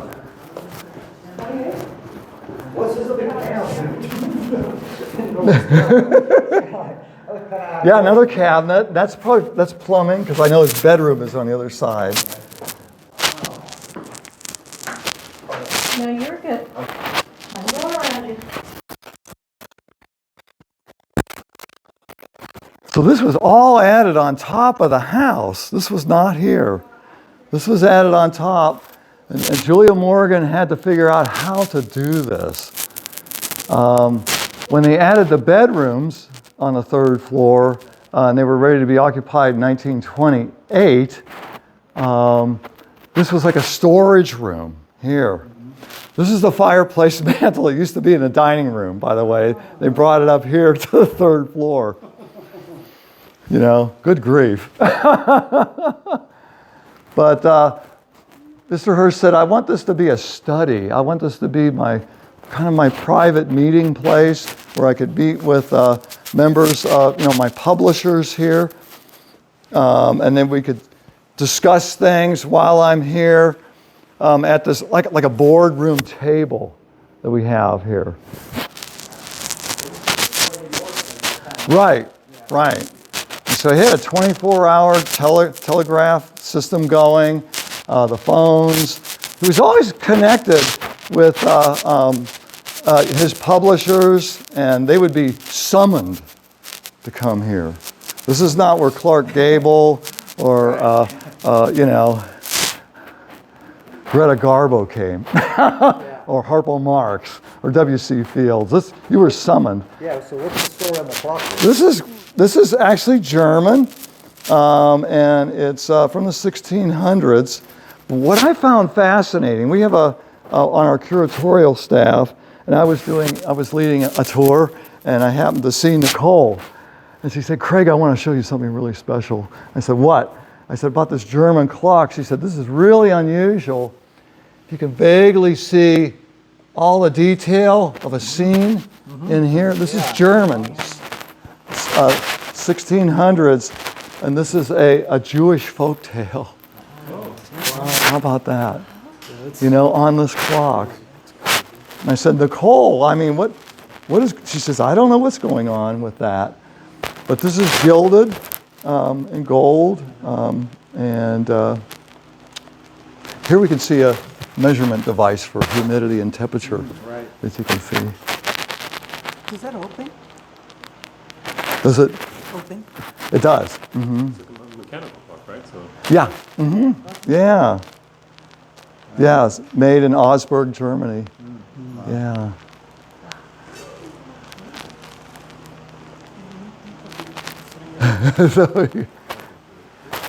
Let me take you back in here. This is what's rarely visited. But you can see why it's rarely visited. Behind the scenes here. So what was this room used for by Hearst? Yeah. And so, well, if you were in a little bit of trouble, you might have a private conversation back here while everybody else was in the other room. And the head publisher and head editor-in-chief for a partial period of time was Gene Fowler in New York, running the American Journal, which was like the holding company for all the newspapers. And when I went to high school in Los Angeles, I dated his granddaughter, Jenny Hearst. Jenny Fowler. And I heard all these stories. Gene was summoned to be here because, subscriptions were dropping. He wanted to know what's going on. He was really nervous. He actually drank way too much the day before. So nervous to visit, Mr. Hearst. And he was brought in here. And he said there were guards out there by the door. And they just said, not good. And so that. What can you tell us about this fireplace? That's interesting. Yeah, this is French, and then the grill here, or this gate here was actually created by the artisans. Okay. This was, I believe, Val Georges created this. He was from Germany. He came here with Ed Trinkkeller, the other German artisan. And I know that because I got a phone call from his grandson. And we didn't know that before, because I worked with my wife on a project with the Smithsonian called Unsung Heroes, about who worked here, who built this place. And we were, basically we went out and we contacted their descendants. What was it like to work here? Wow. What was Mr. Hearst like? And they had photographs that the castle had never seen before. So that was pretty thrilling. To get some of that insight, because there were different stories, but nobody had proof of things, and they provided photographs of proof of what happened. So then the Gothic arches in here, were these made by Joy Morgan's artisans? Or Yes, they were all, they were all done here. Okay. Yeah, and Camille Salon, who she hired, is French, and he actually drew and painted these by hand. Wow. All the arts, all the detail work that we see here. Then they made it look old, so they would scratch it, make it look old. Don't want it to look brand new. Have to make it look old. And the center part of our ceiling here is actually from the 1400s, and this is Spanish. Okay. Make these arches, the color blend with the antique ceiling, and then make that blend with the bookcases. All to create this church-like ecclesiastical environment that she's creating here. Yeah.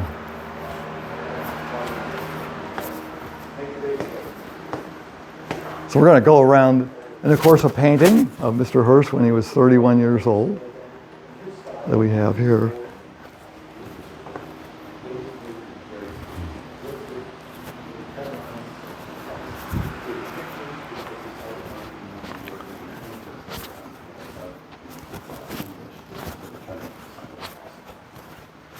Craig? Our private tour here. Yes.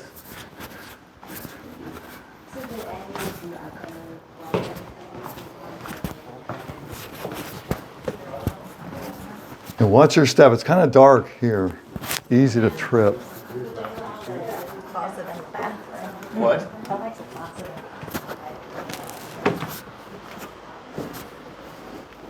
So this is his closet.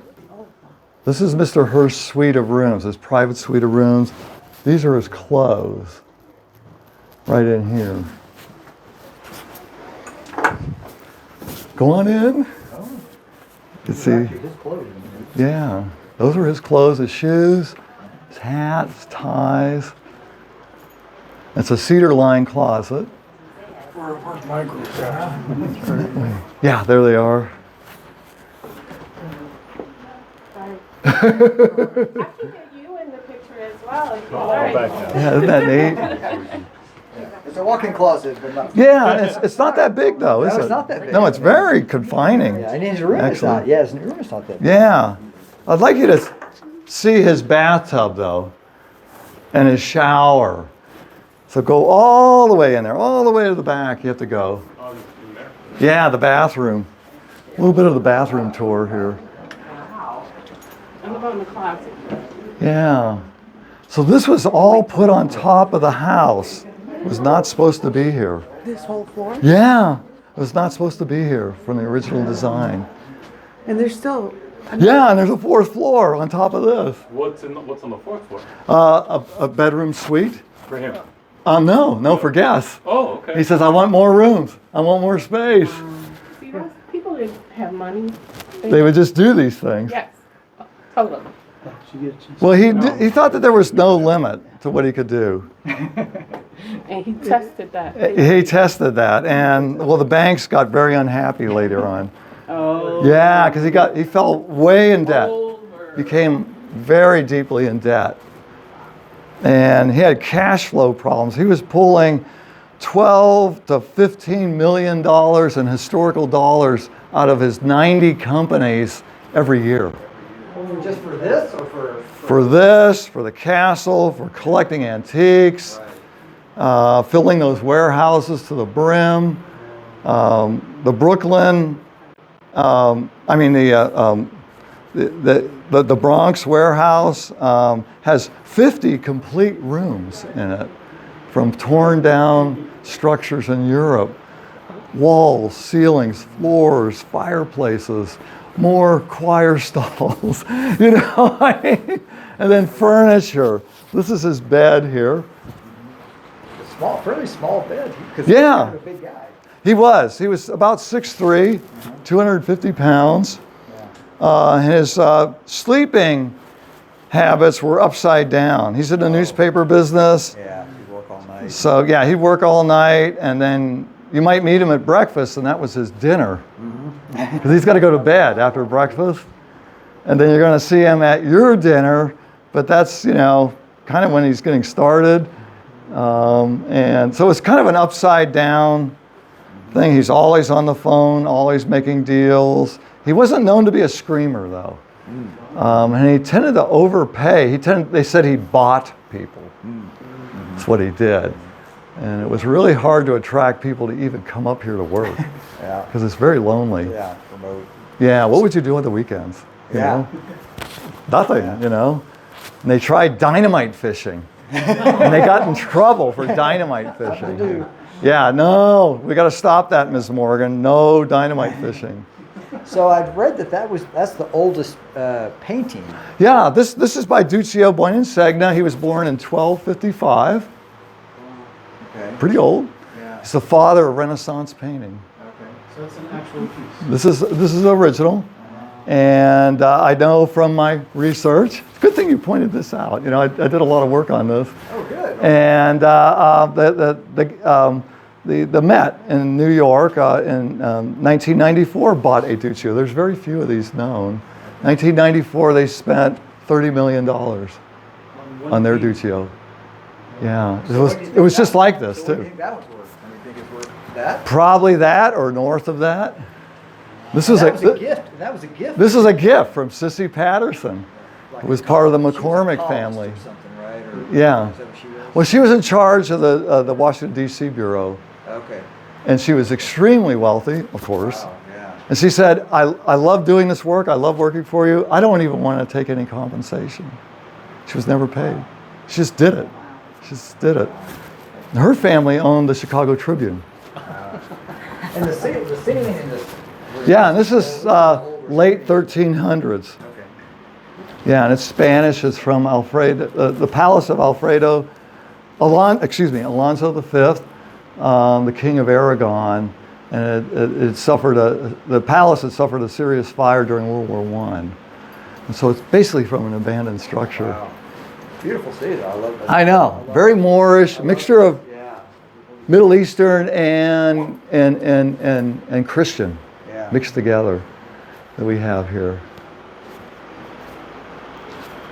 And photographs of his father. These are on loan by the Hearst family, and his mother, Phoebe. This is on loan by the Hearst family as well. Okay. Here, so he didn't lay in bed going, should I buy another ceiling? Maybe not. Yeah, let's do it. Let's do it. Tear it out. When he died in 1951, he even had auction records on his bed. He was buying and buying. And the New York Times stated in his obituary, 1951, that his buying amounted to 25% of the art and antique market, the European market worldwide. Yeah, filling warehouses. So what you see in a lot of museums came from the Hearst collection. What you see in New York, what you see in Boston. What you see at LACMA in Los Angeles, they're from his collection. He's just buying and buying and buying. The museums loved it, right? Are these 4 glass doors the balcony that you see from the ground level outside? Yeah, this is the front of the house here. Yeah, and so we have these balconies out here. Oh, wow. Yeah, So this is that teak. right, The right. wood, yeah, It's just right like- above us. Yeah. Yep. That's where we are, yeah. What's the story with this ceiling? This ceiling is actually kind of a collage, a partial antique, but mostly what we quote unquote call modern. These sections here are all modern, but they've been antique. Julia Morgan hired what we call a wormer to create wormholes in it to make it look old. Yeah, and this is the antique part of the ceiling. So we have kind of like a collage going on here, and this is this is Spanish here that we have from the 1500s. What period? 1500s, roughly, yeah. Okay. So let's see. We've got probably about 45 minutes. What do you want to do? You want to? We have how much? About 45 minutes? Really? Yeah. You mean I was running through here? I know. I was sprinting and. So maybe go up? Yeah. Okay. You want to do that? Okay. Yeah.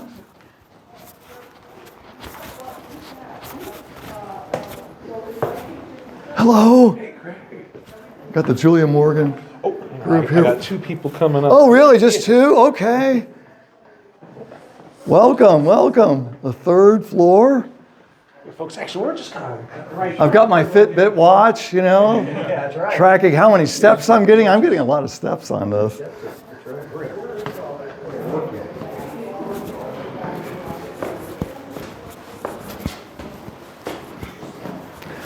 Okay, this was added on top of the 3rd floor.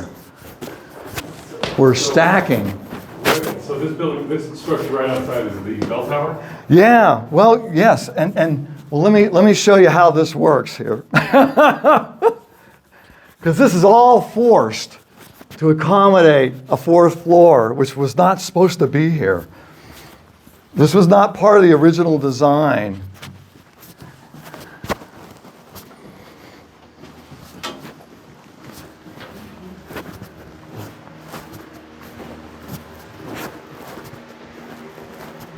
Wow. So this was the roof here. This was a chimney sticking out of the roof. If you're familiar with construction, now if we move this back to a wall in our living room here, all the fireplaces connected to this system are going to smoke. You're going to ruin the draw on it. They're all going to smoke. So this had to be here in the middle of the room. Okay, Mr. Hearst said, I want more rooms, 1932. Where do we put them, right? Well, how about on top of the 3rd floor? We do have some problems, though, with this design. Number one, we do have the bell towers.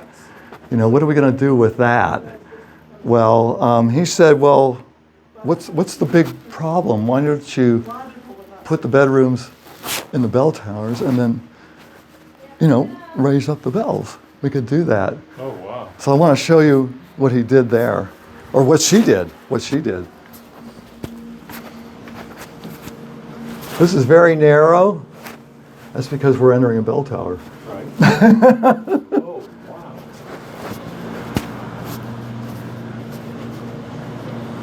This is where the bells were.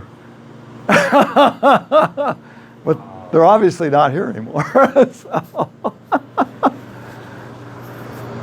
They're above us. They're above They're us. out for service, but they're above us. Yeah, they're above us. The water's right above us. Right, and there's a 2,500 gallon water tank in each of the towers, and one of them's right above us here. Come in, are you? No evidence of a roof leak, though. If I feel a drop, you guys Yeah. while I'm running out. That's right. And so this was a room that was in high demand, actually. Yeah, this is a suite, 2 bedrooms and a living room, but it's been forced. So the bedrooms are under the bells. The living room, well, has a fireplace in the middle of it. Problem, you know, makes it kind of narrow.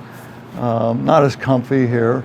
And these are the closets for these rooms, or they Down below. down below? Yeah, and that was a challenge. Cut out as we were coming up. Yeah, a bathroom and closet, because there's no space here for that we have here.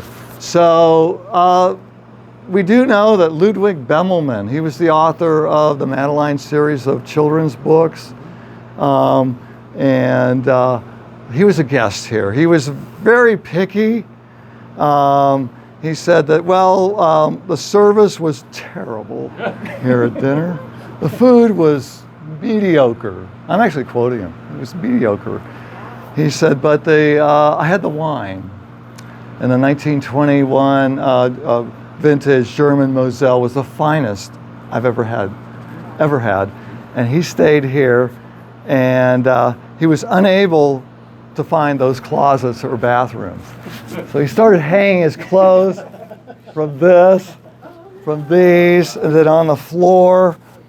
And hopefully he found the bathroom, but I think he enjoyed that wine a little too much. And I did have a German specialist, wine specialist on my upstairs suites tour. He goes, "You have that? You have?" I said, "Yes, in the wine cellar. We have a huge wine cellar here." He says, "Well, each bottle today is worth about $25,000 each bottle." I said, "We have a wall of them." His eyes popped out. And as he's getting on the bus to return back, he's going, 1921, Moselle.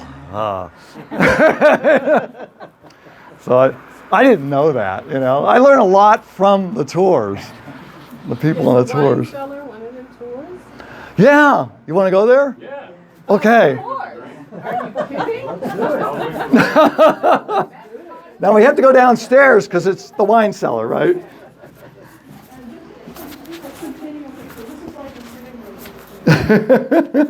Like Christmas. Yeah, so here's the bathroom. Right in here. Oh, I see why he would have. Yeah. Look at this. It's got a little dressing room in here. Wow. This design. Wow. Yeah. It's kind of got a theme to it. This is called Romanesque or First Millennium type design theme that we have going on here. Oh, we're in the bathroom? We're in the bathroom. Yeah, we're in the Stay out bathroom. here. Yeah. Well, we're looking at the bathroom. Down, Yes, we are. Yeah. so I can start off. Yeah, and watch your step because this was added on. There's a very short step right here. Look at this. This is not very shallow. Oh, okay, you're absolutely right. Yeah. For size 10, need morning. Are 'Cause- you coming back this way? No. Oh, okay. So we're going down. Okay. And it's getting narrow. And, oops, I'm stuck. Yes, be careful. Yeah, I've actually had people, young mothers with their babies on this, carrying babies. All right, you need a warning sign. I know, that's a tricky one. So we'll just take this slowly. The hook will grab your clothing. Wow, good thing I'm not any wider. This would be a problem. Well, that's what Julia Morgan, we have a letter that she wrote to Mr. Hearst. She said, I could put this elevator in here with the stairs already existing. She said, but you might want to lose a little weight. She said that to him because he was really big. He was really big. Oh, Lord. On the inside of this concrete elevator? Yep, yeah. Oh. This is the elevator that breaks down all the time.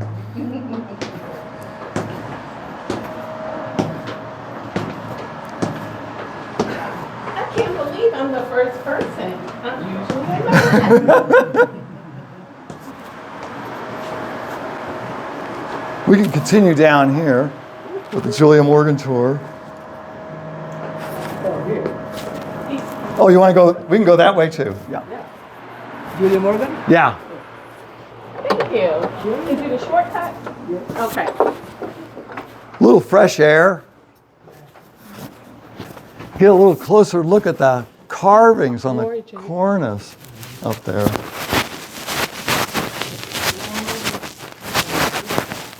We can kind of see how it's unfinished too. You can see this is all unfinished here. And the antique window frames that are inserted into the reinforced concrete.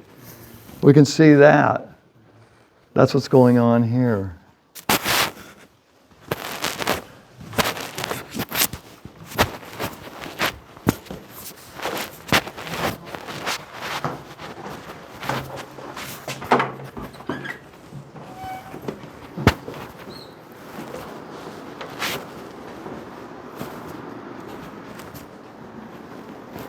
So this, yeah, watch your. This place is designed to fall down.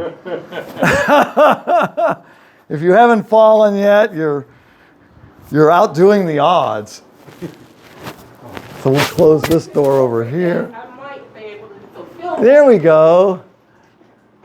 Our old door there.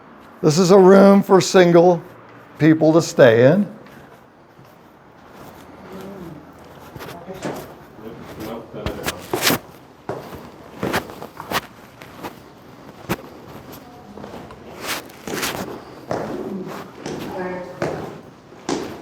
We'll see if we meet anybody coming up.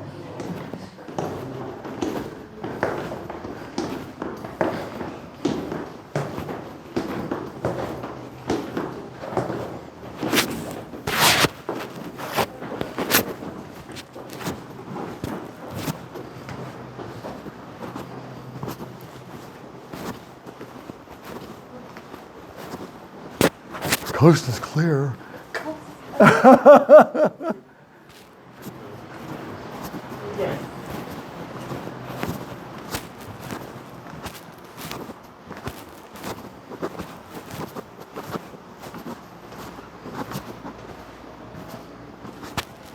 Maybe after the cellar, we can swing by the indoor pool. Yeah, oh yeah, we will, yeah. That's where we're going to meet the bus. Oh, great. Yeah, so we're definitely going to see that.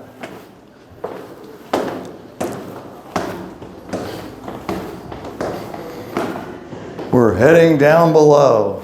And sometimes, it's harder to go downstairs than it is to walk up them. Yeah. I can feel it in my knees. Oh, yeah, the pressure. Yeah, the downward.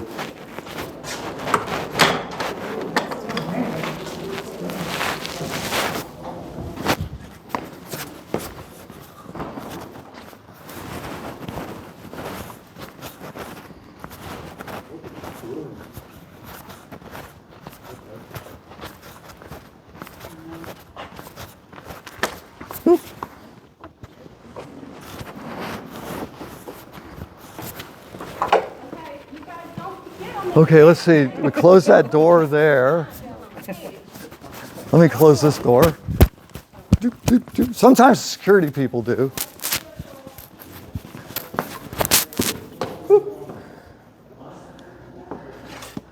Okay. Of course, the wine cellar is below the house. Oh, they want the screen. Oh, yes, you're right. There. Yeah, we're going to go down.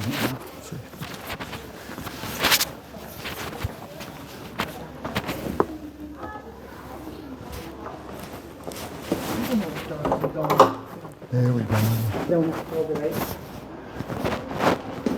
Yes, last person close the door. Yeah, last person close our door.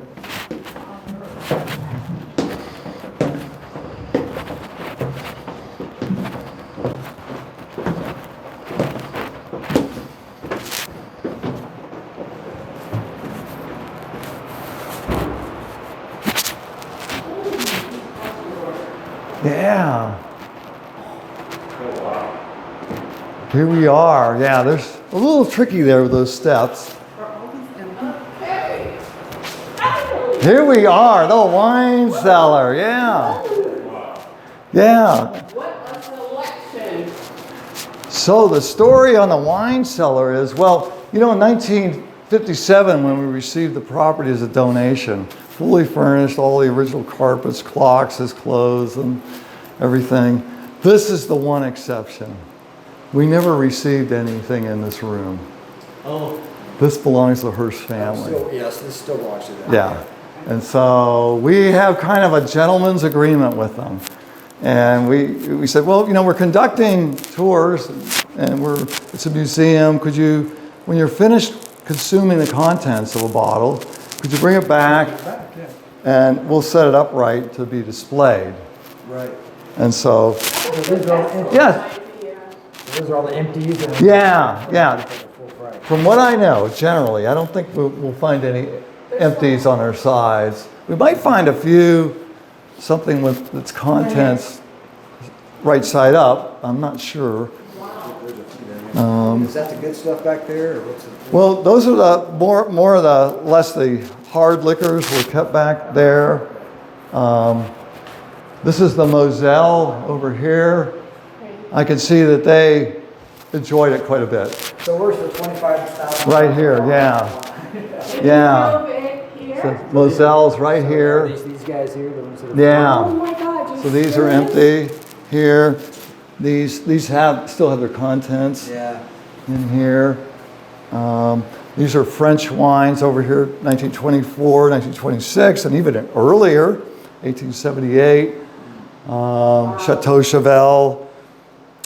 It's like a library in many ways, isn't it? Yeah. I mean, instead of old books, we have old wines, old liquors in here. And we have our vaulted doors. I guess so. Yeah, that's right. That's what it was for. To keep Mr. Churchill out, keep,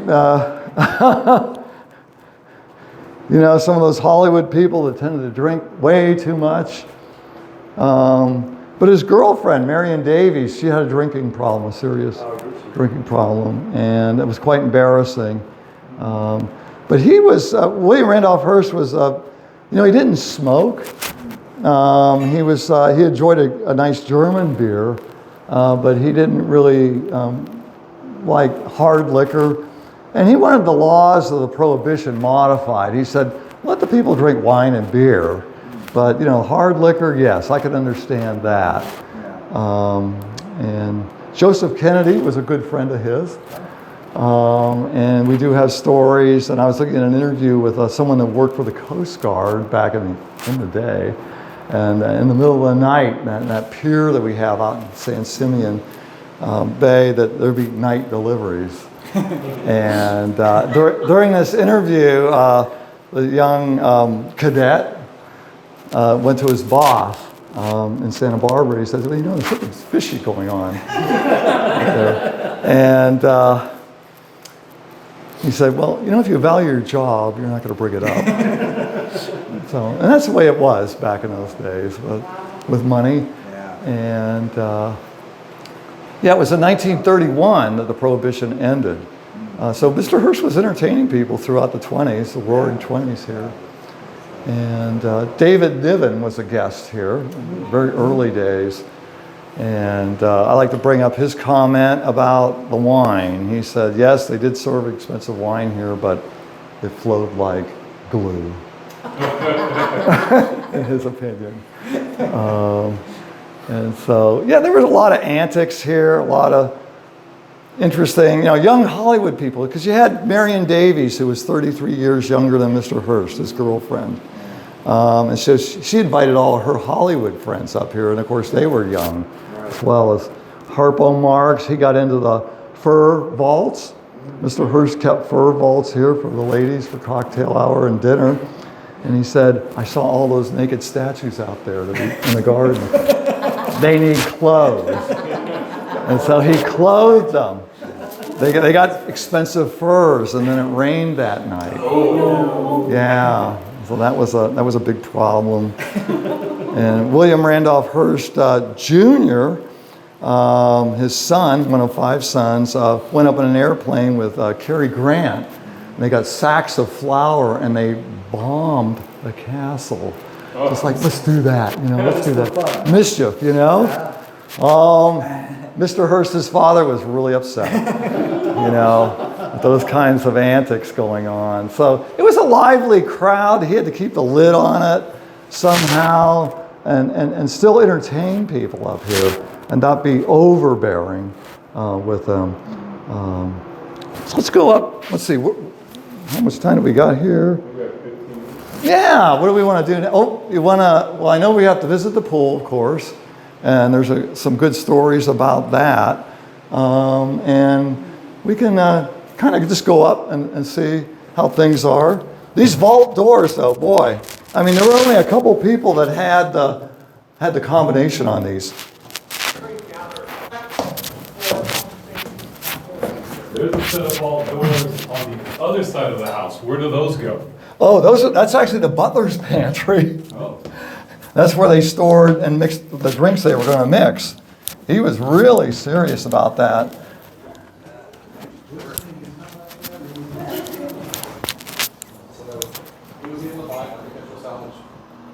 Yeah, we got another tour coming in there. We'll go out this way. Kind of navigating around the general public. This is really fun to get inside information. Yeah, yeah. So there's Mars, and I have a hard time visualizing him cross-dressing with a fur. Harpo Marx didn't apparently have that problem. No, he had no inhibitions. I didn't lock anybody in. Hello, there's our museum director. Hi, Cara. Yeah. It's hand carved by Umberto Marcellini.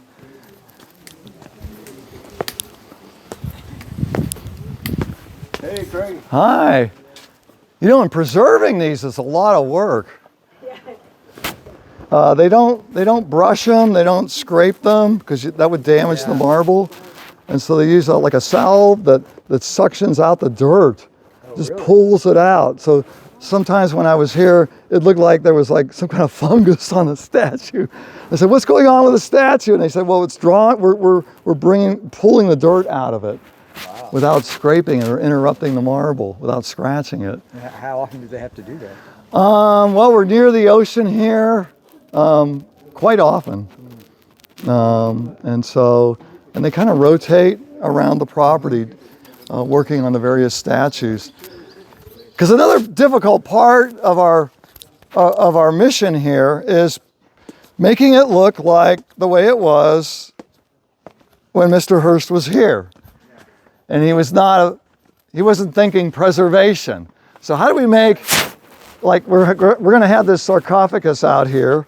It's 2,000 years old, and this is where it was, and during his time, and so we're not going to bring it indoors like we're the Getty, and carefully, treat it indoors. It was out here, so now our challenge is to preserve it out here in the elements. Not easy to do. So when the state got the property to 57, I mean, Hearst died in 51. Right. So what kind of shape was it in? Because really had anyone been here? Yes, they had guests here. Yeah. Okay, so they were still. Yeah, they were still bringing the children were bringing guests here. So there was still some maintenance. Yeah, in his bedroom that we visited on the 3rd floor, the Shah of Iran stayed there. Oh, is that right? Yeah, in his bedroom. And he just drove up with his entourage. He wasn't even invited. He just showed up. Now what do we do? He doesn't worry. He's like, he has room. Yeah. What do we do with this man? He's got all these guards, and they put the guards up in the cloister rooms, and they weren't very familiar with the plumbing, and they let the water run, and so it started leaking down onto the dining room underneath. True story. I mean, they were it was a big problem.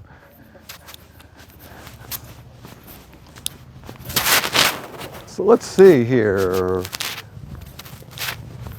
We could kind of visit this cottage over here, and then we'll go to the pool.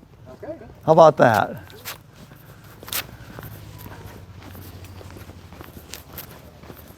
This is the first cottage to be completed in 1921. It's called Casa del Monte. It's the smallest of the cottages. And this is where Winston Churchill stayed with his family in 1929. So we have a similar motif going, similar design work. Is the Casa del Sol over there? Yeah, right over there. Okay. Yeah. Our most beautiful sarcophagus is right there, called the Muses sarcophagus. He purchased it in New York at the Charles Yates auction in 1910. It was originally Mr. Yates, Charles Yerkes had bought it in Italy from the Barberini family, who were trying to pay their back taxes, and they actually illegally snuck it out. It wasn't supposed to be sold to him. And that's how it came over here. So what period is that? That is actually 2nd century AD, Okay. according to Nicole, our conservator. And do you know what Hearst paid for it? I'm not sure on that one. 1910, I bet I could find that though.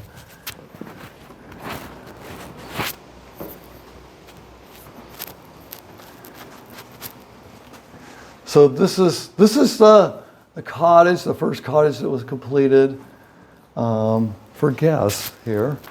And it's the smallest of the cottages. It was completed in like 1920. 1921, and Mr. Hearst and his wife Millicent came here in the summer to see how things were coming along. And So Millicent didn't spend a whole lot of time here, I guess, after. no. And Mr. Hearst actually had to keep track of his time that he spent even in California. I know, for example, in 1929, he spent 119 days in California, whether it be here. He also rented out an entire floor of the Ambassador Hotel in Los Angeles where he would stay, and of course San Francisco. He kept track of those things because he didn't want to pay California income tax. He was kind of a moving target. Yeah.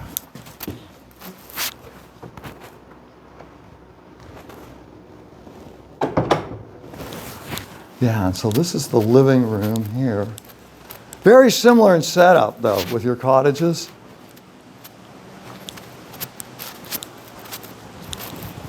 And Winston Churchill, he was painting a landscape painting out here. Out here on this deck here. Yeah. And he actually stayed in the bedroom over here. So here's a piano. It's a Wurlitzer, Apollo piano. Mr. Hearst is collecting reliquaries as a form of art. J.P. Morgan also collected reliquaries.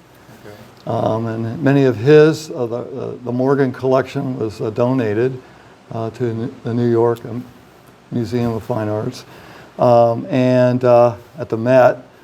And so this was popular type of a fashion to collect in this manner in the Gilded Age. They were designed to hold a relic, maybe a piece of clothing of a saint, or a body part. And sometimes I like to bring up, well, to kids, maybe to scare them a little. There's a jawbone in that one. Interesting. Yeah, interesting. We don't know if it belongs to this saint, though, right. But there is a real human jawbone. That's pretty wild. Wow. Yeah. So a gorgeous ceiling. Again, ceilings in the cottages created off of black and white photographs. This one's been kind of customized quite a bit because we can see motifs of the local area here. The symbol of, I see some horseshoes in here. I see the symbol of Mexico here with the eagle and the rattlesnake. Obviously not from Europe. And then Mr. Hearst's initials in the ceiling medallion are being hidden by this chandelier here. Yeah. Now, to pay money to have your initials carved in the ceiling, that is an interesting thought process. Exactly, I yeah. think that's vanity at its best. I know. You don't have that in your house? No. We decided not to do that. Yeah. Or your vacation house, right? Greg, I'm just telling you, I'm chasing you. Okay. All right. Yeah. So the ceilings in the Design of the Dream tour, that part, those are really interesting. Yeah. The Design and Dream. Yeah, we go into the north wing. Right. I have personal opinions about things, but the Casa del Sol, the first cottage we visited, is on Design and Dream. I don't like the north wing that much. It has antique ceilings, but not like what you've seen in the other parts of the house. Yeah. Not as, I think they should change that tour a little bit. And then it's going to have 20 household staff. Some of those will be servers. Some of those will do other housekeeping chores. And then if there's a big event, we'll hire people. Yeah, let's see. Yeah. Okay, we can squeeze through there. Which is your favorite tour to give?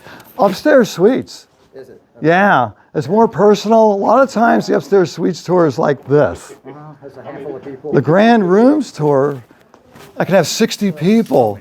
It's more like I'm broadcasting to everybody, you know? So nobody gets a chance where they're too shy to ask a question. So people, you know, I encourage it, but it's a hard venue to do that with 60 people.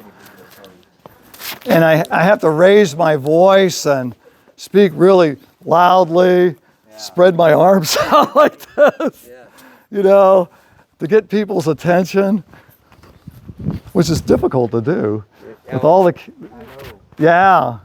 attention spans are very limited, tremendous number of selfies going on.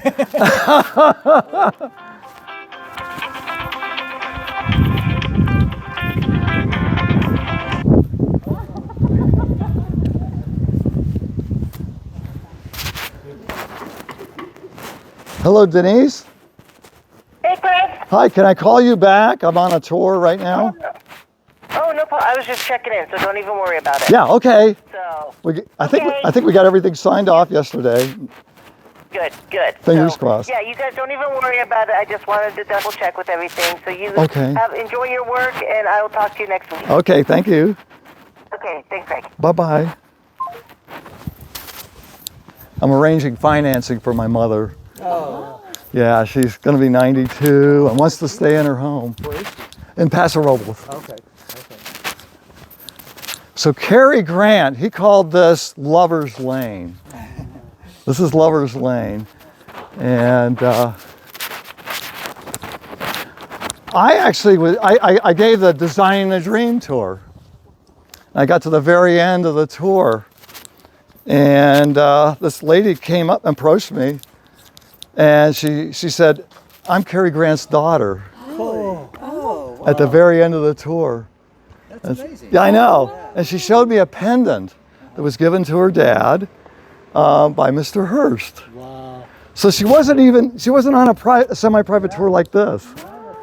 You know, so which really surprised me. And then I also had Barbara Hershey on another general tour. Yeah. Now, was that just since we were in the last year? Yeah. Yeah. Just in the last. Never heard you. Hey, how you doing? Cary Grant's son, I got news for you. I don't have a sister. Did she surf also? I got my Humble Mark's nephew story I can tell you. Oh, okay. He actually had a ranch local to here, didn't he? That was a real one. Yeah. My upstairs, and I told my Harpo story. Yeah. He very quietly, politely kind of elbowed me. Hey, I'm glad you told that story. Guess what? That's my uncle. That's my uncle. Well, how about that? Local people. That's all well. No one knows. Todd is great. He's actually a professional surfer. He was at one time. Yeah, champion surfer. He's here local? He's like in Morro Bay. Well, actually worldwide for him. Oh, wow. Yeah, he just got back from Tahiti. Oh, wow. Yeah, he's a serious surfer. I'm not serious. So this is our 1932 tennis court, and the indoor Roman pool is not in the basement of the house where the wine cellar is. It's actually under this structure here.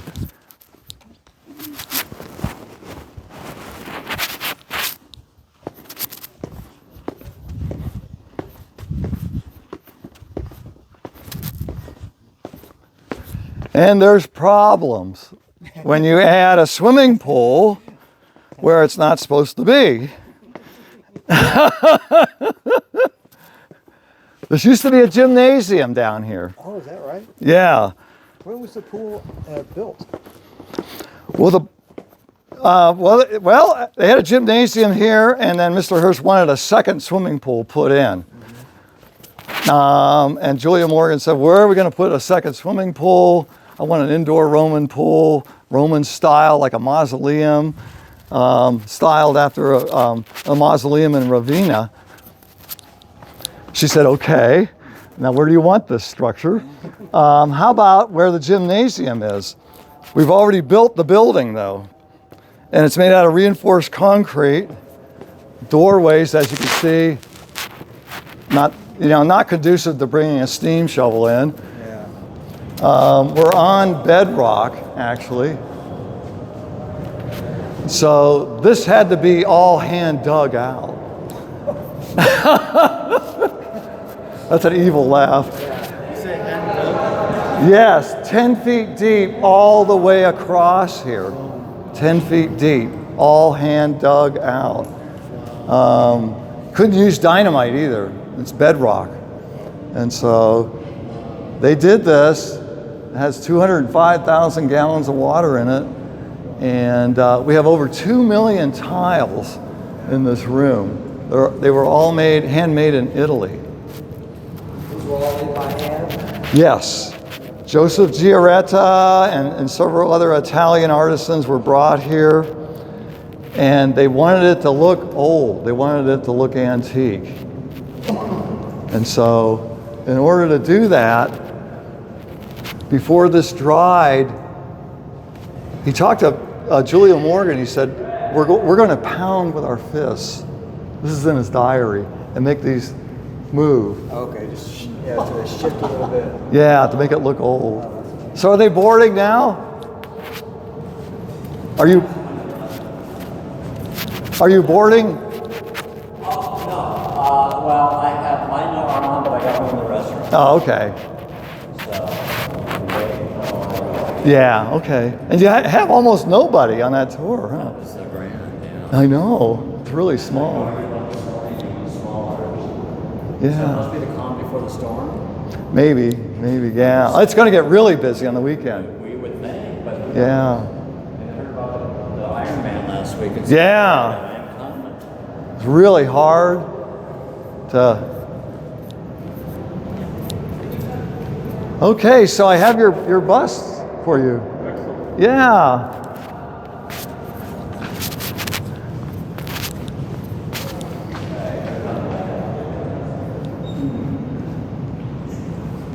Hello.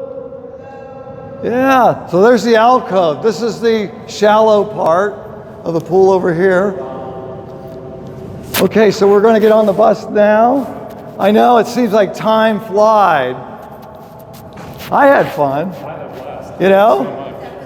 Yeah. Upstairs suites, right?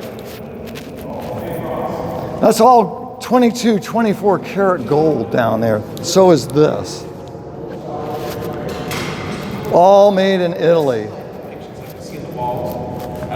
He's spending a tremendous amount of money to do all this and hand lay everything that we have here.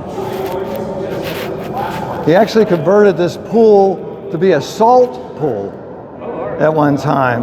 In 1933, they said, don't do that because you're going to kill the plumbing.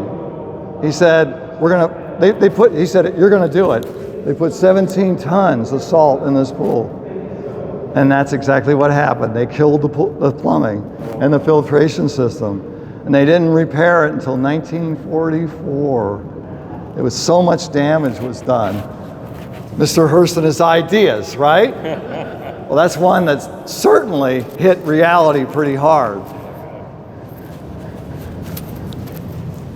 I always said them so much. I had a lot of fun. Thank you so much. Thank you, guys. Yeah. Yes, Necklace. I don't want to walk away. No, you're Okay. Thank you so much. Yes, So thank much you. fun. A pleasure. Thank you. Pleasure. And I have your bus here for you.